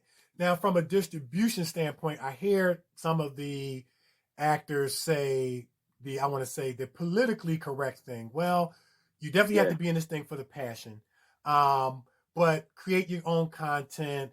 They kind of make it sound like they're really not concerned about how far it goes. I don't particularly believe that. I believe that we create content. We want to share it with the world. We want to put it on the highest platform, because this is our baby that we've given birth to, that the actors brought to life. So you want the whole world to see it. So I want you to just talk about that for a minute, because I know you got movies on your website, and we're going to allow you to put that out there at the end where people can purchase your movies off your website. Talk about that desire, man, to maybe you want the people in Russia to see your stuff. You want the people in Africa to see your stuff. And I don't think there's nothing wrong with that. Like, actors make it seem like it's something wrong with, where you should just be in for the passion. Yeah, you have to be in for the passion, but you want people to see your work. Talk about that from your perspective. Absolutely. Now, totally. I think it's so important to do something with purpose. And what I mean by that is sometimes people will just do something and just sort of throw it online and call it a day. That's fine if that's what you want to do. But for me, it's all about growing and evolving. So I want to first start by putting it out there. Okay, great. Maybe my next project, I'll try to get it on Amazon or something like that. And then sort of build off of that. And so that's what I did in the beginning. And then I realized that, okay, my content is getting better. My audience is growing. Let me try to take it to the next level. And so now let me get a distribution deal with AngerMan Distribution. Okay, let me create my own company now and merge with my friend Art Shrian and create our own content and go that way. So it's constantly growing. I'm just constantly growing it and taking it to the next level, because ultimately we want to get our stuff on Netflix. Why not? That's right. That's right, man. We want to get our stuff on Hulu. I've seen stuff on there that's pretty good, and I know that for a fact my stuff can compete with that. I'm sure your stuff can compete with that as well. Absolutely. So if they can do it, why can't we do it? Exactly. That's how I look at it. That's it, man. I think that deserves the bell, because he clarified some stuff. end on that. Wait. We can't end without the rap. We got to talk. Well, look, you know what? Actually, oh man, I definitely want to get in one thing before we talk about the rap. You wrote a book. You're a writer, you're an author. The name of your book. We definitely want to put that out there. Act like you love yourself. Touch on that real quick, man. I mean, you don't have to rush, but I definitely want to put that out because that seems like that's one of them self-esteem building books. And looking at the title, and I want you to talk about that, a little bit. Yeah, absolutely. Well, I just wanted to share my story with the world. I feel like if people can learn from me, then maybe they won't make some of the mistakes that I made with my acting career or just in life. Mm-hmm. So it's just a matter of creating a blueprint for others to follow. So I created that book, Act Like You Love Yourself, and it deals with acting and just real life. It's a really good book. If anybody wants to get it, they can just email me directly. Okay. LesterDavidGreene@gmail.com, and I can send them a copy. Okay. And you are the proud recipient of the Sandra Score Award for your writing endeavors. Oh, yeah, that's powerful. Oh, you guys okay? Oh, we do our research. We do our research, man. In a good way, not in a stalker way. You know what I'm saying? Nah, I know what you mean. I appreciate that. But again, it's all about those awards. Awards. Like I saw Nikee accept her award, the Sisters Award, and I saw her get that speech, and it was beautiful. Oh, thank you. You know what I mean? It's all about absolutely. It's all about getting those awards because it just builds character and it makes you stronger. Yes, so kudos to you, and you too. Kudos to both of you. I love what you guys are doing. Oh, thank you, man. We definitely appreciate it, man. We definitely appreciate it. Absolutely. Yeah. See, I can't battle him at we can't battle now. We can't battle him. He's just too kind. You know what I'm saying? Yeah, too kind. I can't do it. But next time I'm gonna have to give it to you. Next time you have your show, Nikee gonna battle you. And next time I'm gonna have to give it to you. But right now I can't do it. I can't do it. Yeah, totally, absolutely. But you kind of touched on your rap and kind of how you did that before. You kind of lost the feeling, kind of got to acting. Passion. But just talk a little bit about your music. What kind of music? What kind of rap music you do? Who were some of your influencers? And things, because I know it's still in you. You know what I mean? Yeah. I'm gonna bring it out of you. I'm gonna bring it out because we're gonna battle. I love it. Well, no, with music, my brother did it before I did, and it was just something that I saw him do, and he sort of inspired me to do that. Okay. And so I did it, and I enjoyed doing it. I have a few albums out there. I did a duet album with my friend, with Tori Fix, and he actually DJ'd through the late great Prince. Wow. So I'm very proud of that album. Yeah, I'm very proud of that album. It's called Cocktails on iTunes. And again, it's all about making a legacy, right? All these things that we are all doing is a part of our legacy. So let's just keep building it. That's right. And listen, as we said before, all the music that is featured on the show today is that of Lester Greene. That's right. He get the belt. Wow, really? That's right. Your music is featured from start to finish. And so, what? Man, we featuring your music throughout the show. That's right. Yeah, man. Yeah, the next time you do so much. something. I appreciate that. Oh, you're so welcome. You're welcome, man. The next time you do something, I have to drop 16 bars on you, I'm gonna have to drop we gotta collaborate. We gotta collaborate. Oh, absolutely. Listen, as we say on the Kevin Nikee Show, once you come on the Kevin Nikee Show, you're family, man. Any way we can support you, that's right. Let us know, man. We're hoping likewise that the stars will line itself up when we get a chance to work together. We have made our way to Atlanta. We filmed one scene, Tyler Perry's "If Loving You Is Wrong." We will make the trip. Distance is no boundary. Distance is no boundary. Yeah. Yes, we will travel. No doubt about that. Yep. Oh, okay. Good to know. All right. Yeah, let's definitely stay connected. I appreciate it. Yep, absolutely, man. But listen, before you go, man, first of all, thank you so much. This was so much fun. Yes. Very inspirational, motivational, encouraging, and informative. Put your social media out there. How can people follow you? How can they keep in touch or whatever? Maybe they want to submit resumes, however it go. Put your social media out there. Definitely. Where they can get your book, put that out there too. Where they can find your music, put that out there too. Yep. Put everything out. Okay. It's a one-stop shop. You just go to my website, LesterGreene.com, LesterGreene.com. You can get my music, my movies, and if you want to get a copy of my book, just email me at LesterDavidGreene@gmail.com. Pretty simple. That's it. I love it. Nice. No rap Nice and names. simple. You know what I'm saying? Yeah, Keep it Yeah, simple. nah. He, You know, he put the whole government I'm name not out trying there. Lester David Greene. That's it right there, man. Listen, I want people to know what I'm doing. That's That's right. right. They got to be able to find you. You know what I'm That's saying? right. Listen, Right. a They gotta be able director. to find me. That's right. A director is not going to Google a rap name. I'm telling you. We That's already know right. that. I agree. They got to find you, I man. agree. And they say That's keep right. it And next simple, time right, I come man? on the show, Yeah, we definitely got to have you hopefully. back. Oh, okay. Definitely, we get that verse going. We'll get it going. All right, Okay. that'll work. Oh, is he calling me out? Is Oh, that what he I doing? think that sounds like a challenge. That Get it sound going. Okay, that sounds like a challenge. Okay. Yeah. Okay. That's what's up, man. Well, Okay. listen, man, continue success and All right. blessings, man. We're going to keep in touch with you. Keep in touch with us. And also, for all our listeners around the world, go to his IMDb page. Yes. Check out his IMDb page, man. Lester L. Greene, right? David. Yeah, Lester David Greene. Lester David Yeah. Greene. Yes. You got to check out his IMDb page. It is phenomenal. 109 credits, 10 years of acting. He's on the All Grounders Hall of Fame. Yes, he got is. He got to. Yes, That's he it. is. Yes, he is. That's Yes, it. he is. Thank you so much. Yeah. All right, You guys man. are You're awesome. so very welcome. Thank Yeah. you. All right, take All care, right, man. guys. Take care. Stay safe. Yeah. All right, bye. Man, wasn't he awesome? Awesome. That was awesome. That was fun. awesome. That was a lot of fun. Yeah, it was a lot of fun. Yes, that was a lot of fun. And he Yeah. called me out. I was going to drop 16 bars on him. He keep Why it up. you wait till he hang up though? You know what I'm saying? Oh, it's going to Hold happen. on, I'm calling him back. Call him okay, back. here we go. Call him back. Sorry, no, I ain't calling him back. That was fun though, man. But I mean, actually, we actually got interviewed as well. You know what I'm saying? So that was cool. How That was he asking us questions that was a before twist, wasn't ask it? you questions. But that was That great. is That was funny. fine. That was great. I loved it. I enjoyed that. Yeah. It was Yeah. refreshing. But I like a lot of things, of course, that he said. Yeah. But he talked about that growth and development and Mhm. evolving with Mhm. your material. Yeah. And it's okay as an actor to be able to say, I mean, I don't think we don't need to be driven by money, Right. driven by fame, driven by fortune, and this is not the case. But it's okay to be driven by wanting your content to go as far as it can go. Yeah. You don't have to feel bad about that or guilty about that. And That's a good thing. Exactly. And don't ever let anyone make you feel guilty. That's right. About wanting to do that. That's you right. know what I mean? That's right. That's right.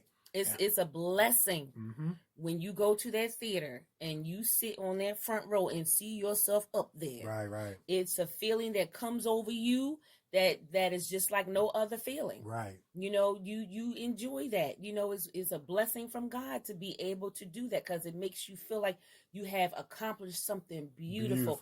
Something Yeah. great that is taking other people so hard to do. Yeah. You know, I enjoy seeing myself every single time. Absolutely. Every time. Absolutely. And I would never let anyone make me feel bad about, seeing Right. myself up there. Yep, absolutely, man. And if people over in Russia or Africa get to see your content, Yeah. and you become recognizable, and so much so that when you're on Facebook or Twitter and you're messaging with somebody and they're all the way over in Saudi Arabia and they can say, hey, I just looked at your IMDb or I just looked at your movie and very impressive. And I had that happen to me. I was messaging back with a gentleman who was all the way over in Saudi Arabia. Yeah. He asked me, was I an actor? I said, yes. 3 minutes went by. I saw the little 3 lines going up and down. So he was typing something. I said, oh, man, what is he going to type? I thought he was going to type something like, man, no, you're not. You know what I mean? Yeah. And he looked at my IMDb from all the way over in Saudi Arabia and said, wow, your body of work, very impressive. Yeah. People are always talking about the bad things. Yeah. You know what I mean? Yeah. Why not let them talk about something good? Let them Right. talk about your success and your body of work. You want to give them something to talk about? Give them positive things to talk Right, about. that's right. Let's do that. Give them positive. Give them your success to talk about. Yep. Let's do that. That's right. Like EPMD said, this is a world premiere. That's you know what I'm right. saying? That's how we do it. Yes, EPMD. Yeah. Wu-tang. You got to chill. Yes. Yeah. All right, So we're so- going to take a break. Yeah, we're going to take a break. And when we come back, it's going to be time for news and sports. Scholars Professional Editing Firm consists of a specialized group of academic doctors, editors, and statisticians that keep doctoral candidates moving through the academic doctoral process. The Scholars Group accepts doctoral dissertations, capstone projects, premise, research studies, research proposals, research papers, and oral defense preparations and presentations. The scholars offer both qualitative and quantitative research assistance, data analysis, dissertation editing, writing support, and mentorship through their bootcamp 8-week online program. The Scholars Professional Editing Group will keep you moving. For more information, visit www.thescholarsedititing.com. That's www.thescholarsedititing.com, or contact Dr. Tamika Haynes at 281-315-6053. All right. Yeah. All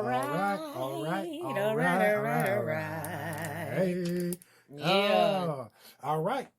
All right. So now it's time for news and sports. All right. So Tim Healy reported an awesome sports story, informative sports story about Major League Baseball in connection to the coronavirus. Mm-hmm. And so the results of a recent study of MLB team employees, including Mets and Yankees, added to the growing body of evidence that the new coronavirus was not new now, is far more common and therefore far less deadly than initially feared. Mm-hmm. Hopefully this will encourage and inspire people. It is deadly in the context that people have died, so we don't want to minimize that. But researchers revealed Sunday that 70% of those who tested positive for COVID-19 antibodies, a sign of previous infection, reported no symptoms, bolstering the idea that the disease is more prevalent than one would guess based on those who appear sick. He said it's sometimes a very deadly disease, but it's almost often asymptomatic or mild, especially in this kind of relatively healthy population. And Dr. J said, a Stanford professor who ran the study, he said on a conference call with reporters, he said, what we learned from the study is that nationwide, the range of clinical presentations include a substantial amount of people who are infected with the disease but have very few symptoms and don't proceed to viral pneumonia. So Stanford teamed up with some of the sports medicine research and testing laboratories, an anti-doping company in Utah, to test 5,603 people who work for MLB clubs, some players, but mostly regular employees who work in business and baseball operations. And the study found that antibodies in just 0.7% of subjects, that's about 40 people, after researchers accounted for false positive and false negative rates. That was lower than Jay had expected, but still 7 times the rate of infection based on confirmed COVID-19 cases. He cautions against extrapolating the antibody rate to the general population because MLB team employees are not representative of the general population. Mm-hmm. They all have jobs, for example, and largely can work from or stay at home. And the subjects were mostly working age adults, 95% under 65 years old, and few reported underlying condition. Mm-hmm. It also means that those who work for MLB teams are generally healthier than others in their community. If this population was social isolation and practicing good PPE, masks, gloves, the protective devices, then it shows that works, said Daniel, SMRTL president. So that means if that works, well, they have to keep doing it. And Nick, we've been talking about this show after show after show. Wear your mask, wear your gloves, practice social distancing because it's working. It is working. So the researchers noted that this study's origin and results have nothing to do with MLB effort to stage a 2020 season. It was a public health study that happened to use people who work in sports after MLB, approached by researchers, volunteer its workforce. So this is yet confirmation of a few things: wearing your protective devices and barriers and practicing social distancing. It is working, but that there appears to be a lot of people who may be affected but are not showing symptoms. Right, so that makes it even more important to wear your protective devices and barriers so that you don't, so you save your life and you save someone else. And that's why you hear the hashtag all this together. Stay your behind at home. That's right. As much as possible. Now, I know they got the parks open, the wildlife's open. yeah, go out there, take your walks and stuff like that. Wear your protective devices, practice social distancing, and we as a community, as a society, as the world, we can beat this. That's right. We can That's put this right. thing to rest, man. Amen. Move on. The quicker we do this, the quicker we can get back to normalcy. Amen. Or as normal as it's going to be, because this is the new normal. Amen. That's all I got in sports. All right. Well, in news, like Kev said, I'm gonna piggyback off, and that's why I love because we didn't even know what we was going to share, right? Because in news, it's going to be Memorial Day. Memorial Day is coming up, and they're about to open up some of these beaches. A lot of them are open up. Cape May, all these beaches are opening, right? And they're saying that you don't have to wear your mask, but practice social distancing. I'm gonna encourage you guys as you go out beaching it and having fun, enjoying the outdoors and Memorial Day, which is a huge holiday. You got the barbecue going on and everything. Wear your mask. That's right. Wear your mask. Continue to mask up so that we can stop the spread of this disease. Because as Kev said, we don't know who has it. Right. There are some people walking around and they don't even know that they have it. Right. And so we don't want this huge holiday to come and later we find it was another surge. Right. More people have gone to the hospital. More people have been reported sick. We don't want that. Right. So while you're having fun, please, ma'am, please, sir, mask up. Right. And mask up. And just to add to that, if you follow the reports that, they're giving us from the government and look at research studies, the behavior of the virus is that it comes out big. It kind of comes under control. Yep. And there's normally a second surge. Right. So if we mask up, like Nick said, we can prevent that surge from being as big as it wants to be. Right. Because I'm going to tell you right now, these beaches in place, they're not enforcing the mask rule. Right. They're not enforcing it because they want you guys to get out there and have fun. But while you're having fun, use common sense. Mask up. Because you don't know who has it. You're going into these restaurants and different things like that. Mm-hmm. They're all in your faces, taking your orders, stuff like that. Mask up. Right. Mask up. You know what they are enforcing? If they said if they see anybody out there sunbathing, you will be arrested. Oh, that's the only thing they're going to enforce that part. So, yeah. Mask up. Or fine. Yeah. So you can go to the beach, but you can't lay on the beach. You can't be laying out and be all stationed. They said you can walk. You got to be kind of walking up and down the beach. Yeah, they want you to practice social distancing, but put your mask on. Put your mask on. Let's make this a safe holiday. Right. Put your mask on.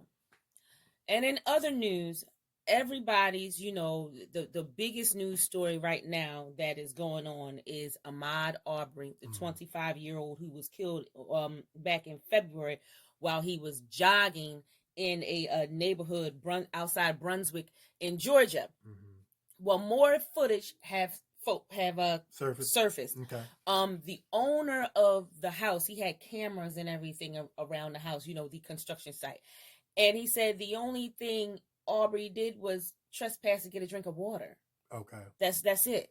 Okay. He stops, he goes behind the house to get a drink of water. He comes back, get his stuff together, and get right back into the jogging stance that he was getting into. Okay. He said that's the only thing he would be, guilty of or whatever is just going on to the property to get a drink of water. The owner said that they had a water source in front of the house, but there was also another source in back of the house. So Aubrey, he's seen the water source in back of the house, and he went there to get a drink of water. Okay. And he said that's the only if you can. He said if I can say something about the young man, the only thing he would be guilty of is trespassing on private property to get a drink of water. That's it. He said no harm was done. Nothing was stolen. He didn't rob the house or anything like that. Right. He just got a drink of water. Right. But you know what I'm hoping doesn't happen, and if my educated guess is right, they may try to harp on that to try to make his death feel a little bit more justifiable.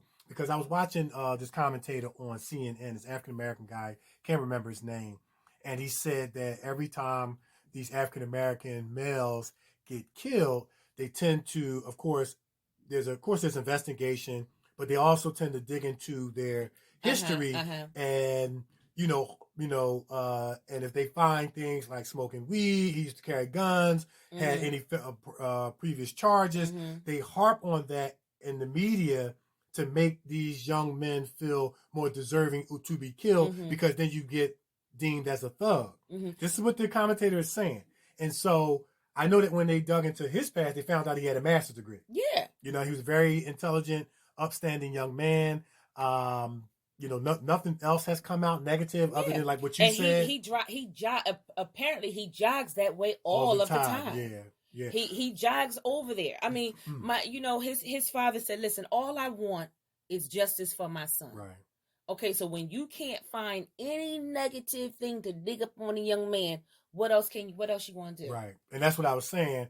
If they can't find anything negative other than he was an intelligent guy with a master's degree that was working every day, upstanding citizen, they're going to harp on, well, he should have never been trespassing, but they're going to harp on that and try to turn that into a negative to make the death feel more justifiable is it's kind of what's been the cycle in the past. But I'll share a true story, man, that I was on Facebook and I read a African-American cop posted this on Facebook. The post said that it was reported to the police that a suspicious African-American male dressed in a police suit, posing as a cop, was trespassing in yards, Make a long story short, the cop who posted this, he was investigating a shooting and was in the yard to get the bullet shells or count the bullet shells or whatever. He was part of the investigation. But he said, I can't remember what the ending said, but it was just like, he was kind of like, wow, so to speak. Like here he is, an African-American cop dressed in a police suit, and somebody called and, they said it was a Caucasian person that called and reported that there was a suspicious looking African-American dressed in a police suit in a yard, but he was back there doing his job, investigating. And I'm kind of like, is this thing going to get to a point where Caucasian cops are going to be pulling over black cops, giving them tickets? You know what I'm saying? Like, license and registration, please. Okay, Mr. Officer, what I do? What district you work for? What district you work for? Show me your badge number and your driver's license. Wow. I don't know, man. It's just, and let me say this. I'm an actor. I have a lot of accolades, awards, and things like that. But I'm an African-American male, over 6 feet, and I'm going to be honest because I have the right to comment on this because I fear my life every time I step out the door. And I remember I go jogging every day. Yeah. Just about every day. I go jogging or exercising every day, just about every day. And where I go jogging is like a wildlife reserve. I've been doing this for over 20 years or more, And I noticed that there was a Caucasian park ranger that every time I was jogging, he was near me. Or it appeared that he was following me because they got cameras back there and everything. Yeah. So I said, you know what? I don't want to jump to conclusions or anything. Let me monitor this for a whole month. So I would pick different times to go jog. So, sometime in the morning, afternoon, evening. And I noticed that even when I would switch up my times, I would see the same park ranger appeared to be following me and watching me. And then at the conclusion of my jog, I go to under the pavilion. I do my little exercise, your little sit-ups, your little push-up, and then he would swing the car around and park right next to the pavilion. And I saw this over a period of time. And over the course of a month, you have to start concluding that, okay, I was feeling that in the beginning, but now I'm seeing a pattern. So I took a chapter out of Wendy Williams' book, and I'm going to tell y'all what she did, and I did the same thing. When he did it that last time, pulled near the pavilion, I was the only one over there. I felt like he was watching me. I was over there doing my sit-ups and stuff like that. I said, you know what? I'm going to go to my car. I'm going to get my business card with my acting accolades, my writing accolades, basketball accolades, my phone number on it, and I'm going to give this man my card. And I walked over to him, hey, sir, excuse me, sir. I just wanted to give you my card so you know who I am. I'm going to go back to Wendy Williams. This is what Wendy Williams did. And it's a shame that we have to do this, but it's about preservation, preserving our lives. If that's what we have to do. Wendy Williams said she goes down to the police station. She gives the police a picture of her son, her card, and her number. You have any problems, you see this face, you call me. Right. It's to preserve his life. Yeah. So, yeah, I can comment on this because I've had my experiences, you know, with being, you want to say, racially profiled, watched, followed, and I'm a multi-award winning actor. Right. You understand what I'm saying? But I don't look like that when I'm dressed down, going to Walmart, or wearing my fisherman hat or my black hoodie that I just like to wear to keep warm, and because it's my favorite color. Right. You understand what I'm saying? Right. So I wanted to add that. It's crazy, and you know, there's a story on Facebook where it says that the video shows him taking water breaks. Right. You know, like he'll stop jogging, go over there, get some water, come back, start jogging again. Right. That's called a water break. Right. So these men, they killed this young man. Right. They did for no reason at all. They killed this young man, and they deserve. I'm going to say it right here. They deserve to go to jail for that. Yeah. They deserve to spend the rest of their lives in jail. Because what if the? Okay, let's just keep going. Well, this is what I want to say. Because I was going to say, what if the young man was white? Oh, I'm glad you said that, because I saw it's on YouTube. There's a story on YouTube where this Caucasian man, he did something on purpose just to prove a point about racial profiling.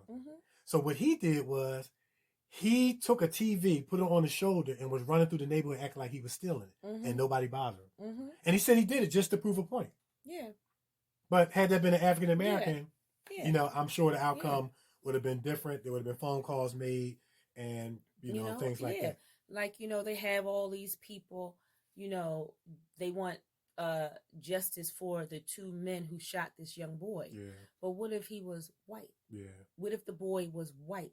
What type of justice would you want? Right. That boy is somebody's son, just like the white boy is somebody's son. Right. As a parent, you would want justice. So give these people the justice that they deserve. Right. These men need to be behind bars. Stop supporting wrongdoing. Right. And see, that's the main problem here. Yeah. He's black. He deserves to be shot. He deserves to be killed. He was only jogging. Right. And then here's one of the other irritating commentaries, and I don't know how we got here.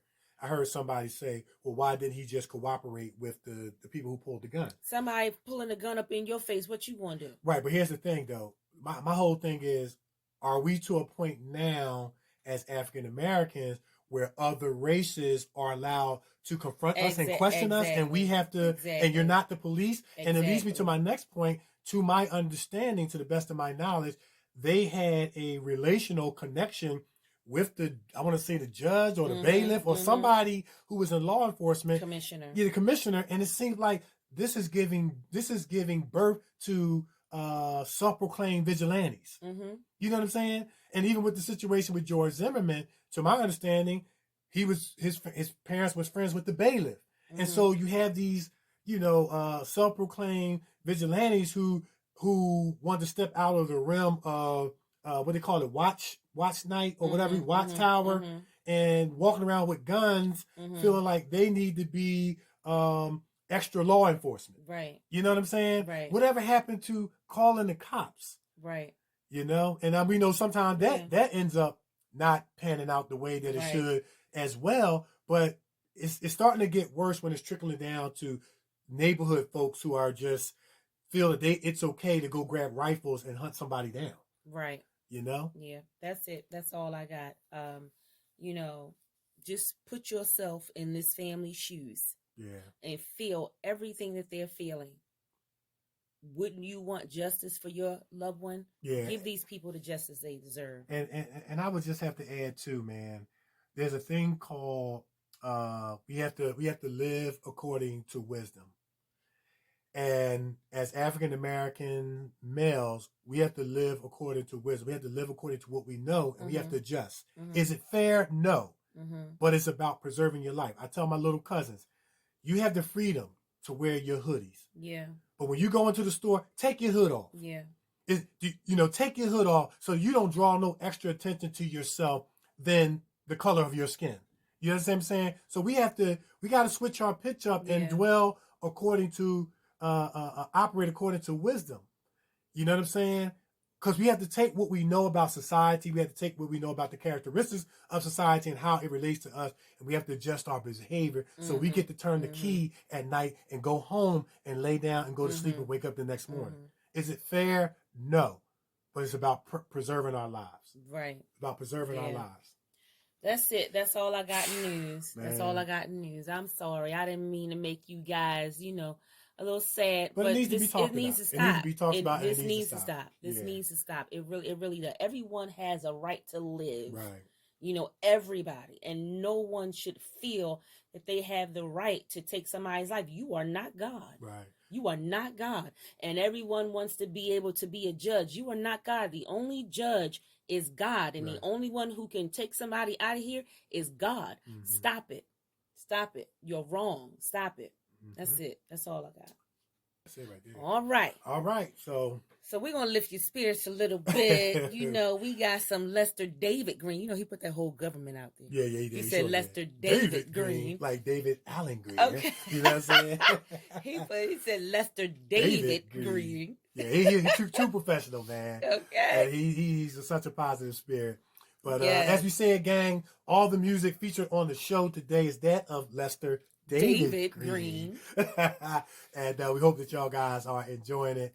And as they say in rap lingo, go cop that music. Yeah. It's the Kevin and Nikee Show on iHeartRadio. We're everywhere and we'll be back. I just wanna be great.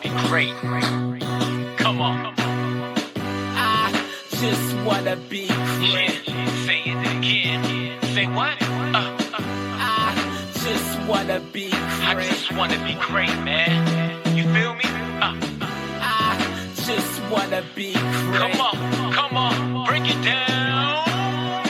I just wanna be great.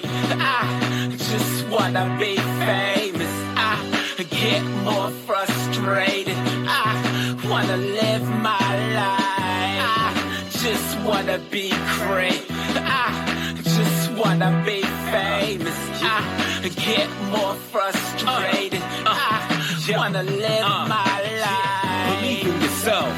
Tell yourself that you can do it. Why not prove it? Get involved and set it all. Gonna be somebody. I wanna rock the party. I'm the life of the party. I just wanna push a Ferrari.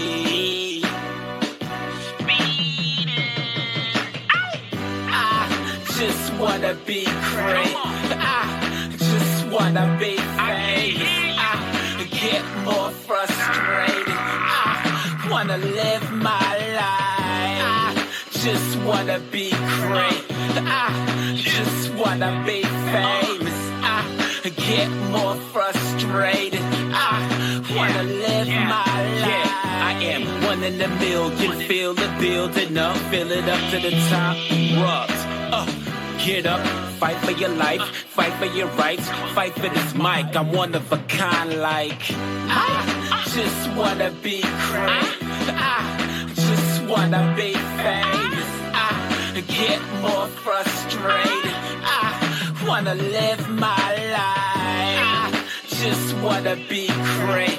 I just wanna be famous. I get more frustrated. I wanna live my life. I just wanna be great.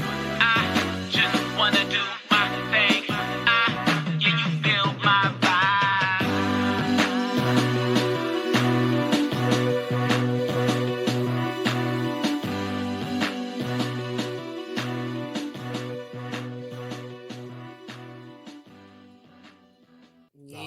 I'm gonna have to drop some bars on that. He said, I just wanna be great. I like that. I wanna drive a Ferrari. You gotta stretch it out. Yeah, man. You just want to be great. Yes. You just want to be famous. You just want to live his life. but he got a little frustration. Yes. That's it. He said, bring it down, bring it down. That's what's up. That's Lester. Yes, that's what I'm talking about. David Greene. Yeah. Yeah. All right. We hope you're enjoying the music and enjoying the show. And we know you enjoyed the interviews. Hope you did as much as we did. But now it's time for my favorite part of the show. We're going to find out what's bothering Nikee. What's bothering you, Nick? Well, I told you guys last week that my mama came down with the coronavirus, but praise be to God, she is much better. Yeah. So much better to the point, Kev, over the weekend, she said, can you bring me some crabs? Yeah, she's doing well. She doing better. She been healed. Listen, she eating crabs, she good. Yeah, she good. You know, so I had to take her some crabs over. Man, she attacked them crabs and said, okay, you got your palate back now, girl. You got your palate back. Here she go. I just want to make sure, it can wet my palate. I said, you ain't slick, woman. I just want to make sure I can still taste. Okay, you ain't slick. You just wanted them crabs. Yeah. So I took her some crabs over to the house. Of course, I didn't stay because, we're still practicing the social distancing and different things like that, still wearing a mask. So I just took her over some crabs and let her indulge in that. And then I was out. But she's feeling much better. Thank you guys for all of your comments that you left on Facebook regarding my mother. Like I said to you before, she's food to my soul and I need her. Yeah. Listen, if anybody is in my corner, it's definitely my mama. Yeah. So, I thank God that she's much better and she's walking around. She said she sat outside in her yard for a little bit and played with the dogs. Because I remember when she wasn't so good and I was going to take the dogs. He said, no, please don't take my dogs. Because, animals, people love their animals. That house is always her and her doggies.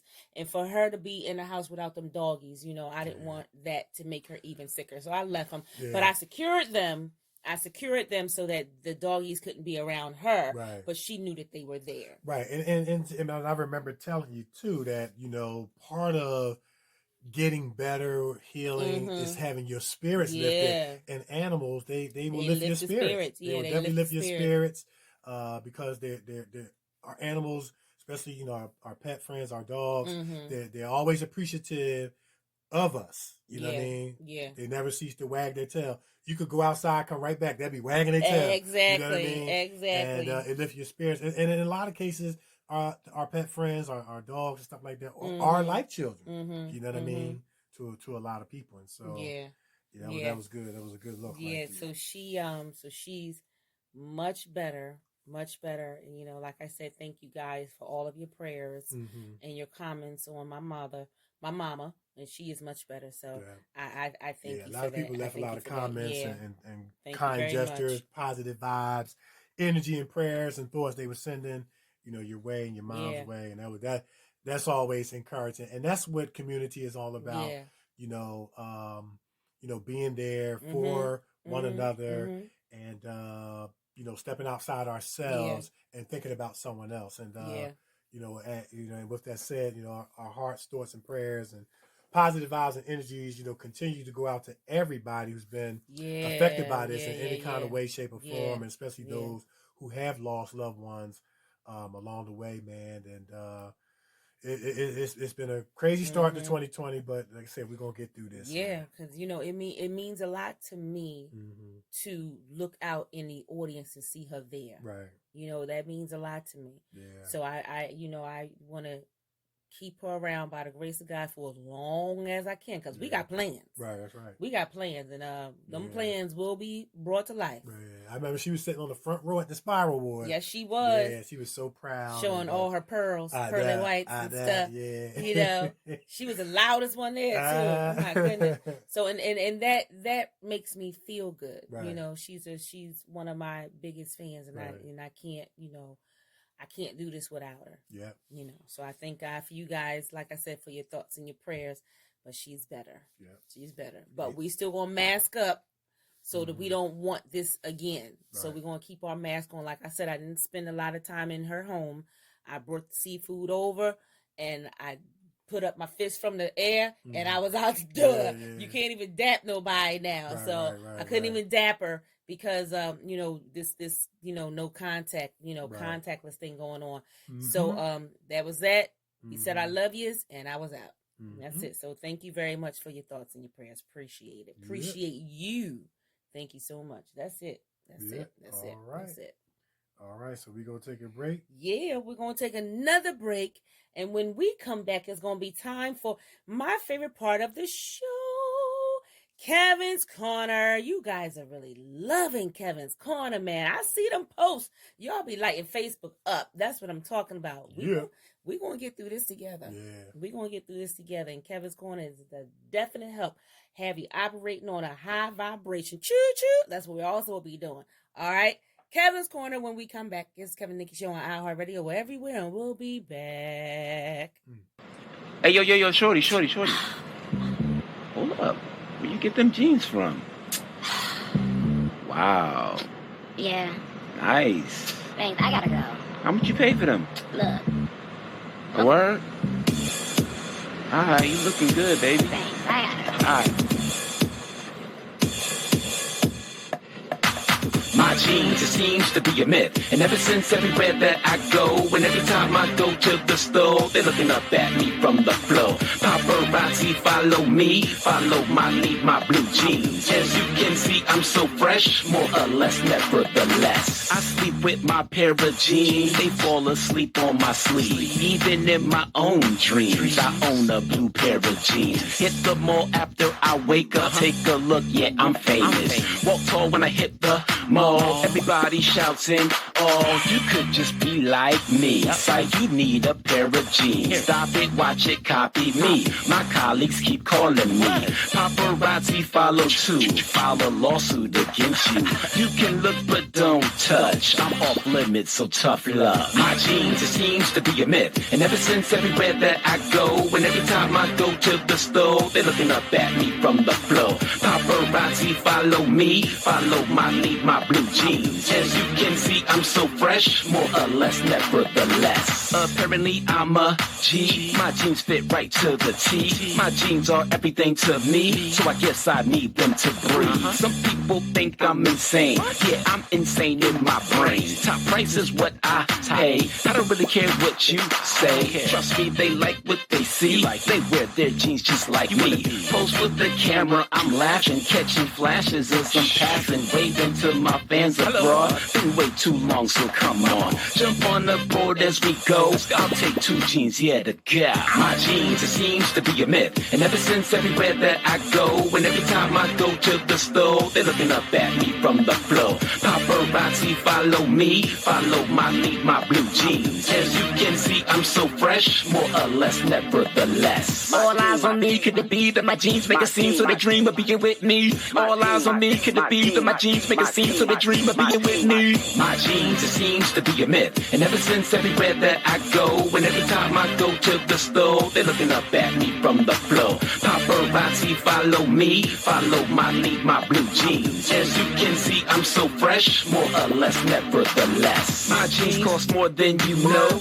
more than you could ever know. If looks could kill, I'd be rich. Take a vacay to Egypt. So many options to choose. Make sure my jeans match my shoes. What else is there to say? Dare I say my jeans are great. My jeans, it seems to be a myth. And ever since everywhere that I go, and every time I go to the store, they're looking up at me from the floor. Paparazzi follow me, follow my lead, my blue jeans. As you can see, I'm so fresh, more or less, nevertheless. My jeans, it seems to be a myth. And ever since everywhere that I go, and every time I go to the store, they're looking up at me from the floor. Paparazzi follow me, follow my lead, my blue jeans. As you can see, I'm so fresh, more or less, nevertheless.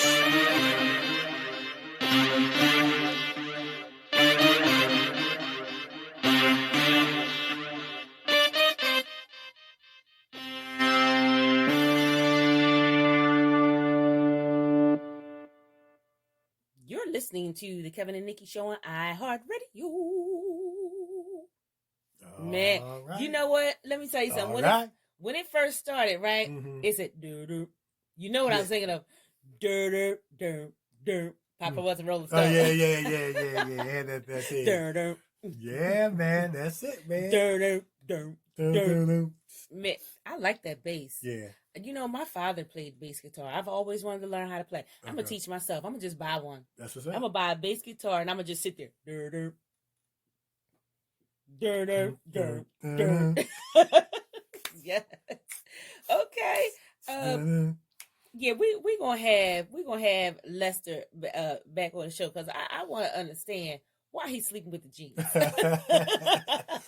The jeans are famous. What is he sleeping with? The jeans are famous. What's somebody gonna come? Because I was just sitting here. I gotta get me a pair of these jeans. I gotta get a pair of these. Paparazzi follow them and stuff. Yeah. When you put them jeans on. I have to get a pair of these jeans too, so the paparazzi can follow me down the street. Right. Okay, what kind of jeans are these? Yeah. These must be them jeans that got lights on it and stuff. Oh yeah, I got you. And and it matched the shoes, remember? Yeah, and they match. And he's sleeping with the jeans, so we are gonna have to find out. Or maybe they just his favorite pair of jeans. Like Linus had the blanket, maybe he got the jeans.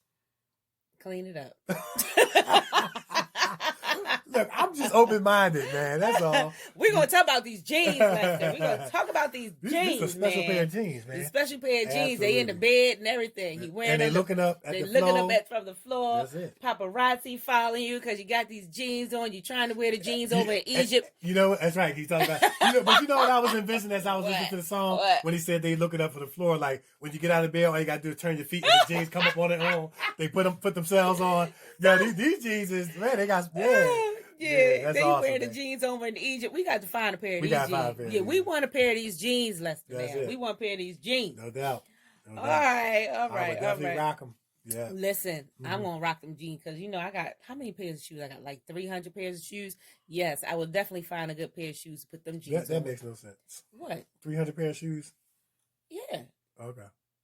I know you ain't talking. What? I don't have it. I used to have a lot of pair of sneakers. I don't have a lot of pair of sneakers no more. How many pair you got then? I have 3 pairs of sneakers. I had 3. That's it. That's why I'm debt free. You know what? You know what I'm saying?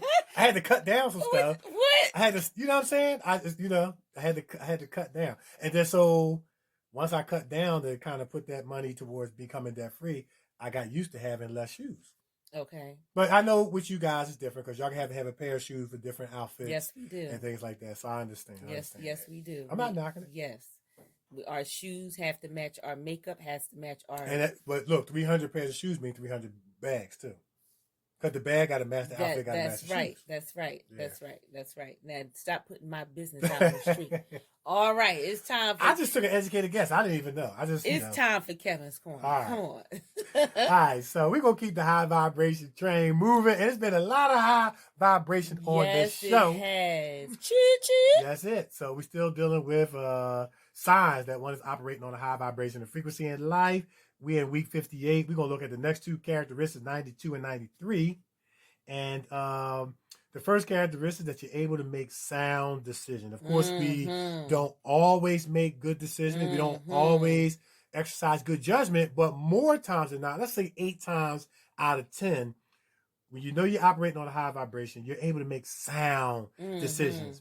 And that's involving the use of good judgment and therefore likely to be effective. Making sound decisions and make timely decisions. To make sound decisions, try to base your decision on fact rather than assumption, emotion, or hearsay, and approach your decision logically. And I want to add spiritually as well. Got to add that too. Got to add that. Timely can therefore be defined as the most opportune or logical time to make that decision. The next one characteristic would be protecting your peace. It means maintaining a healthy environment for growth and development. And I'm going to add growth and development holistically. Say it again. And also guarding your state of mind. I'm gonna repeat this again as the preacher would say in church. Please. Because y'all ain't hear me. It said protecting your peace means that you make this an assignment of your life. Protecting your peace means maintaining a healthy environment for holistic growth and development, and also guarding your state of mind. Yes, Lord. Protecting your peace means cultivating a safe space internally and get this, and externally, where you can be productive rather than non-productive and just doing things just to do them. That's all I got. Listen. Make sound decisions, protect your peace, and sometimes to protect your peace, you're gonna have to make some tough sound decisions. That's right. I'm gonna leave it at that. Ooh, you know what? You almost had me. You almost had me. But see how the Holy Spirit is? He snatched that mouth up real quick. Because I was going to say some things. I'll tell you right now. I was going to say some things. Protect your peace. Yeah. Listen, protect it. Yeah. Protect it, as they people. say, it would behoove you to protect your peace. Protect your and if peace. you have to make some tough sound decisions to protect your peace, then you gotta do it. That's right. That's right. What's more important? What is more? Ask yourself. Listen, what is more important? Your peace of mind or that nonsense? Yeah. And it's way too many of us, Jesus, putting up with nonsense. Mm-hmm. You know, putting up with nonsense just to say that we have something. Right. You know what I mean? Just this, or we're around somebody. Yeah. Or with somebody, or connected to somebody. Talk about it. Talk about it. Talk about it. Protect your peace. Mm-hmm. Make them decisions. Get rid of it. Yeah. Get rid of it. I'm telling you right now, you either going to be peaceful or you're going to be in the grave. Which one you want? Or be miserable while you're not in the grave. There you go. You know what I'm saying? That's it. You know what I'm saying? You can be miserable while you're still alive. That's what I meant to say. Miserable but while like you're alive. But the inevitable will be the grave. Yeah. Come on now. Come on. Oh, you know what? Come on, people. All right. Come on, people. Come on, people. Huh? Come on now.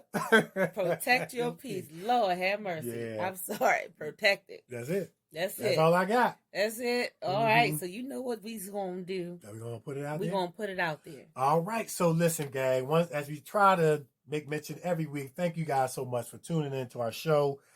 We love you. We do for you. We can't do what we do without you. You guys are our motivation, inspiration, and encouragement.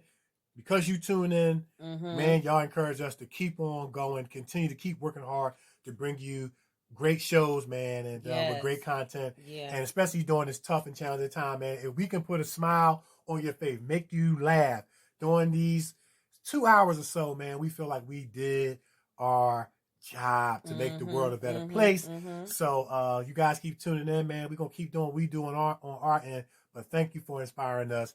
So we're going to put it out there. I am actor Kevin D. Benton. You can find me on Twitter at Kevin D. Benton, on Facebook, Kevin D. Benton, on Instagram, actor Kevin D. Benton. And you can find us on YouTube, actor Kevin D. Benton, and actress Nikee Warren. Yeah.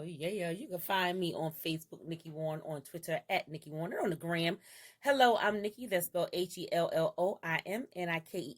You can find our show, the Kevin Nikee Show, on Facebook at Kevin Nikee Show on Twitter and the Kevin Nikee Show on the gram. If you have any questions, comments, concerns regarding our show, hit us up, kevinnikeshow@yahoo.com. You have any questions, comments, concerns for our special guest, Lester David Greene and his blue jeans. Hit us up, kevinnikeshow@yahoo.com. We'll read it to him, get the answer, read it back, and like we always say, your letter, who knows, your letter can be featured on our show. That's it. That's it. Yeah. All right. I'm gonna put my these jeans, my blue jeans, on my playlist, so when I get a good pair, you know, them apple bottom, right. I'll be walking down the street. Oh my goodness. I'll be walking down the street playing that song. That's right now, honey. Watch out now. My stilettos and my apple bottom jeans, we're going to be getting some attention from paparazzi. And you're going to be walking like a fly guy from Uncle Get You Sucker? Yes. With the jeans on, man. Yes. Yeah. Fly guy from I'm going to Get You Sucker. Playing my song. Check out Dewey with the Aquarians on. Yeah. With the jeans on. With them jeans on. Boy, yes. that's funny. It's the Kevin Nikee Show on iHeartRadio. We're everywhere, and we are out of here. Peace.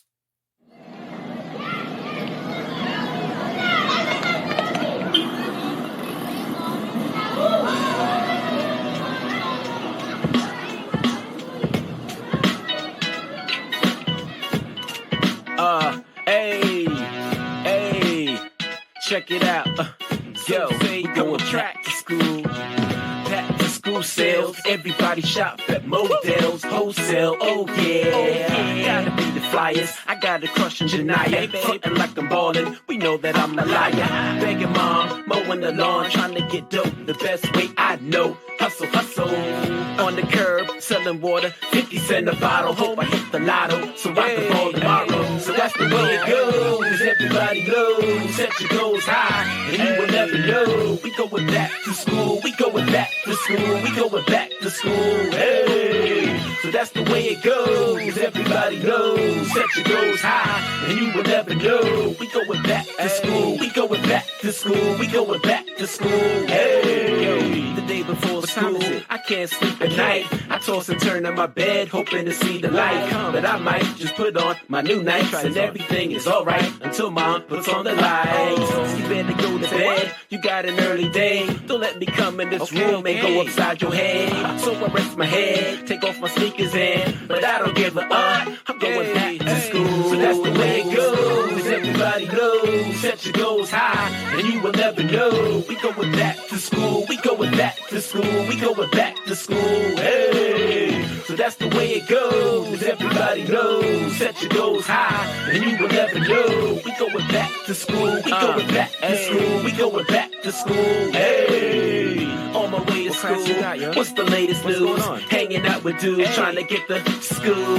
What's really good? I'm dressed to impress. If looking good is a test, I guess I'm the best. I'm so excited, I think I see Janaya hiding. My desire is to act quiet and walk iron. Everything is great, I got my baby, hey. But then the bell rang, I guess I'm running late. So that's the way it goes. Everybody knows, set your goals high, and you will never know. We going back to school, we going back to school, we going back to school. Hey, so that's the way it goes. Everybody knows, set your goals high, and you will never know. We going back to school, we going back to school, we going back to school. Hey.